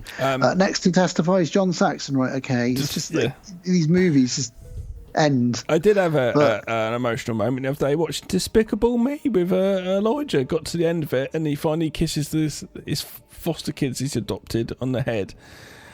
And what's her name? Isn't it Edith, I think? Oh, no, I can't remember. And he says, Edith. I don't know. He says, I love you. And the lodge just looked at me and I love you. And I was like, I love you too. And we both had little tears. Well, that was like when Jack told me he would never fight me with laser swords. Yeah. I felt the same. I thought, oh, that's cute. I would never fight you with laser swords too, Jack. Thanks, Jack. All right. Cool. That's a thumbs up for me for this film. Yeah. Oh, sorry. And a thumbs up for Tremors, we should have said, obviously. Oh, yeah. Tremors, double thumbs up. Depends what type of bacon you want. If you want a fun cowboy sort of giant worm creature feature, go Tremors. If you want a little bit more of a deeper, emotional, maybe a cheesy ending. It's got a cheesy bacon roll, possibly. Oh, I love a cheesy bacon roll. Yeah. The other one's a bit burnt, but it's all right. A bit more meaty and burnt, but it's good. But it's fine. But they're both great movies. I hope he comes back and does some more horror soon. I can see him in like a Scream movie or something at some point. I want him in like a really good slasher. Do you know what I mean? Well, like Thanksgiving or something he'd be good at, wouldn't he? Something like that. Yeah, something like that. Anyway. I love Kevin Bacon. Thanks for celebrating him with me, Gav. I know. I enjoyed coming on the double bacon sandwich. I'm not a big bacon fan. You enjoyed coming on the double bacon sandwich? That's just weird. That's going into your P. Diddy stuff again. Don't talk about this cheeseburgers. I am... not a massive bacon fan, but occasionally I have some with my poached eggs. Yeah, we don't really eat meat anymore in our house. No, okay. Not full vegetarian, but I just can't. My body can't really. My stomach can't really handle too much meat anymore. So occasionally I have some chicken, maybe a bit of fish, but I don't really do meat anymore. Really. Yeah. No, I'm still suffer the next few days if I eat too much meat. Oh, really? I'm still rocking it. All right, but I'm still hitting the gym up, so Fair enough. I don't go to the gym at all, as you can see from my amazing dad bod. Well, that's enough bacon talk. Let's get out of here and come back for an outro. Let's do it now. Bacon me up, yo.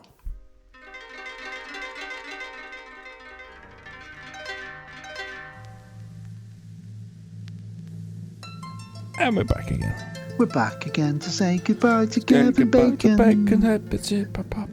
What's shaking, Kevin Bacon? Bing, bing, bing, bing. How do you like your eggs in the morning? Bacon. Me and Sarah chatting about this. They're chatting about Eston Blumenthal's bacon ice cream. Wow. I've had bacon milkshakes. Yeah. At Five Guys, yeah, you can have a bacon milkshake there. Bacon milkshake. So it's all right, but I don't know. I don't think you need to put bacon in everything. No. Bacon's good though. Fuck me, I know two different people who were vegetarians, and what swung them back to eating meat was bacon. I was in Australia with my friend Alex when we were having a barbecue, and I looked over and I said, "You're right." She went, "I think I'm going to have a bacon sandwich," because they were doing the bacon on the barbecue. And I said, "But you've been vegetarian for about 12 years. She's like, "I'm going to do it." Yeah. And she just had a bacon sandwich. And that's the smell of bacon for you. Yeah. You can buy a bacon Yankee candle, believe it or not.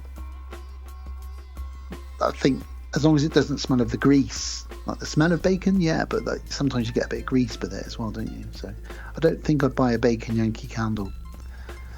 I'd rather buy that than Gwyneth Paltrow's vagina candle. So. Was that a thing? Oh yeah, you can buy a Gwyneth Paltrow candle that smells of vagina. What? Vagina secretions, I believe. What? Yeah. If you want to get cunt candle from Gwyneth Paltrow, then go for it. Why did she decide to start selling scented? Do you not know about this? No. Oh, it's a pretty big thing. It's been around for like 5 years now. What? That's so weird.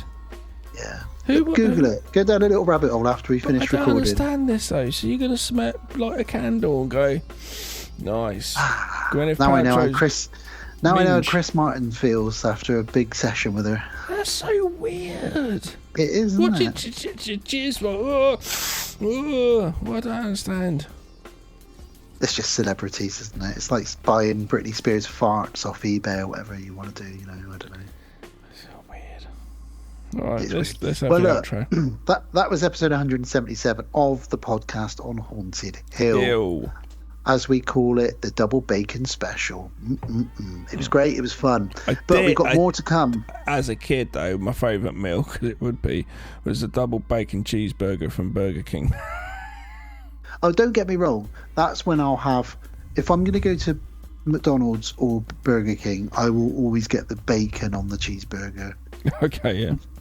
I've got vividly good memories of being in your garden while you were doing a barbecue once, and me and your dog were sat there waiting, and you were like, you were cooking burgers, and obviously the dog was like, Beans was really excited, and I was the same. I was next to him, and then I remember you sticking your head out the kitchen and going, "They're done in a minute. Do you want bacon on them?" And I was like, "Fuck yeah!"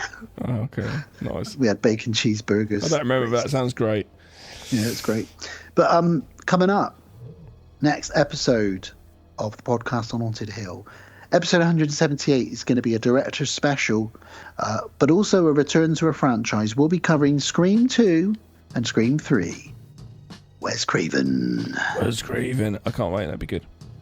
Late 90s, 97 Scream 2, and then 2000, so either side of Stir of Echoes, so that'll be fun to talk about those two. I haven't revisited Scream 3 for a long time, so but I'm a big fan of Scream 2, so that'll be good. After that is a Patreon. That's episode 179. We don't have the selections yet, but I probably in the next few days will be getting them from the patron. I will reveal all when I know more. Oh, exciting. I will reveal more bacon. Is it a Carry On movie?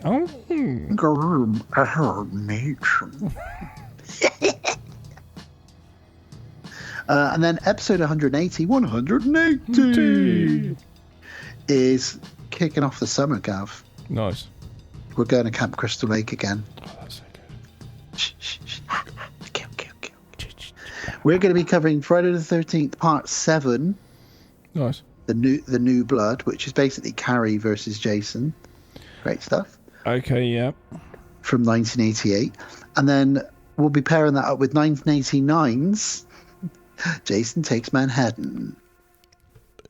Most of it's on a boat. It doesn't actually go to Manhattan, but yeah, it's great. He's there for about 5 minutes at the end. I did actually watch that one not that long ago, and it didn't hold up as good as it did in my head. But that's fine. It's still Friday the 13th. It's still Jason. It's still kids getting killed. And it's still got some great kills in it, like a fine. boxer getting his head punched off. So yeah. So that's what's coming up. Scream 2 and 3, a patron pick, and then series some Camp Crystal Lake stuff. Yeah. Cool. Lots of fun to be had as we enter into the summer. Series movies. It is. You're right. Yeah. Well, it is the summer for that, though, isn't it? So, yeah. It's the slasher summer. Coming soon. Bacon. Double cheeseburgers. And more. Sorry, I'm going off on a little tangent now. Oh. Cool. So, I will do some housekeeping before we say our goodbyes. And we'll see you all in the next one. Yeah. So, we are the Podcast on Haunted Hill, a proud member of Legion Podcast Network, and have been for 11 and a bit years now, which is crazy. Yeah, right. If you want to know more about the network, Legion Podcasts, just go to legionpodcast.com.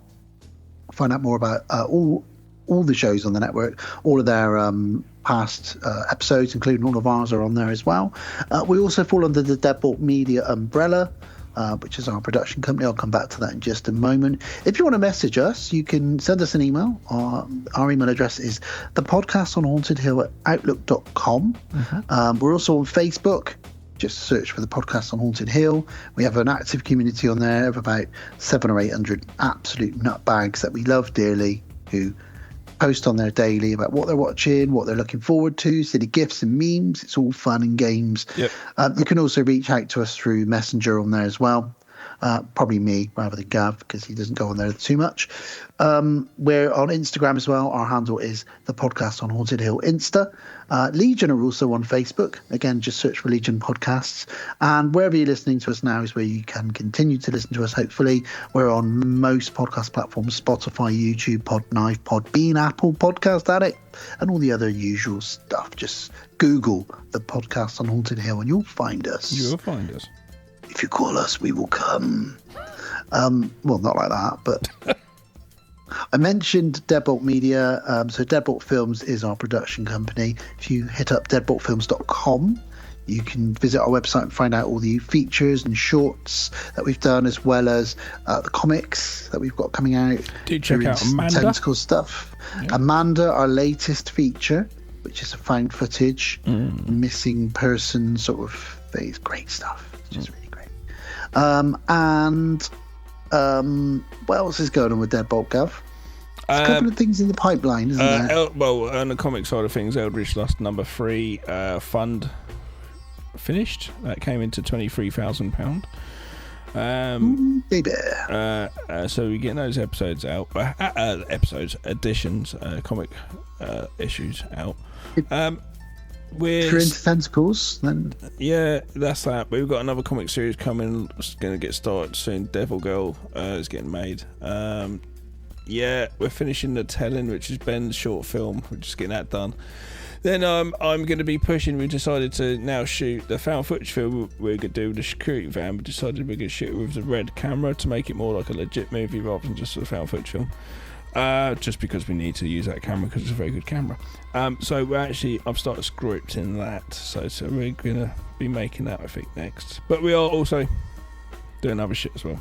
We have to be doing lots of different things because not everything if you put all your eggs in one basket, it might not happen. Then you're stuck going, what do you do now? So we've got loads of things going on at different degrees. Indeed.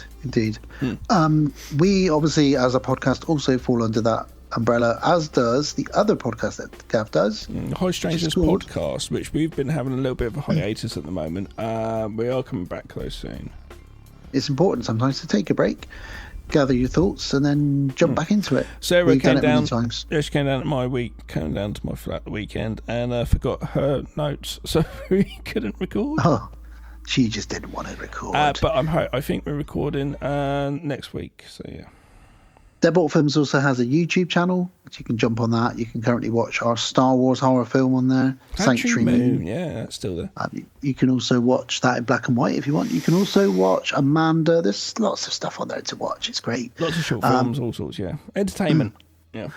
If you jump on Instagram, we're under Deadbolt Films, or when we're Deadbolt Films. And you can see more of what we're doing, because that's a good way to see what we're up to.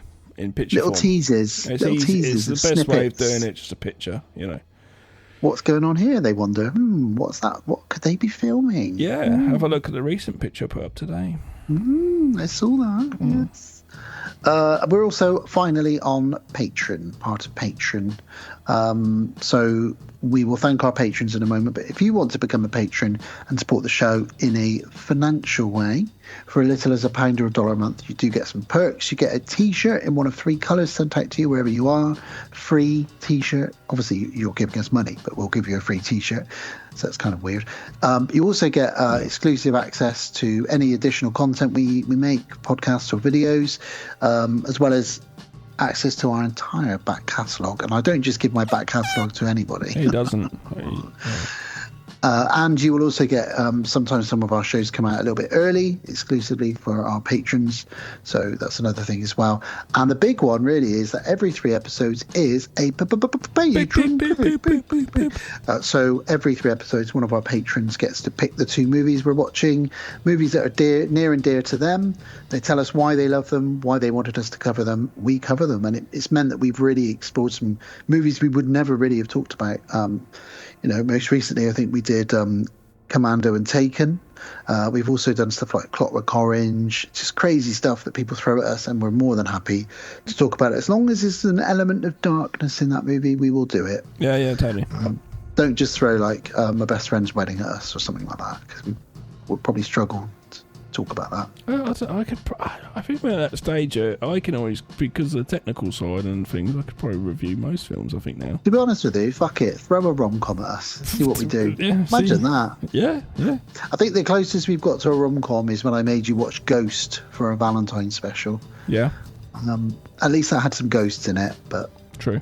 There we go. So yeah, if you want to become a patron, jump on Patreon, search for the podcast on Haunted Hill. If you can't find that or struggle, just message me either at on Facebook through Messenger, or you can email us at thepodcastonhauntedhill@outlook.com. And as always, a big thank you to our patrons, who I will thank individually by name now. So thank you very much to Bacon Dante. Thank you.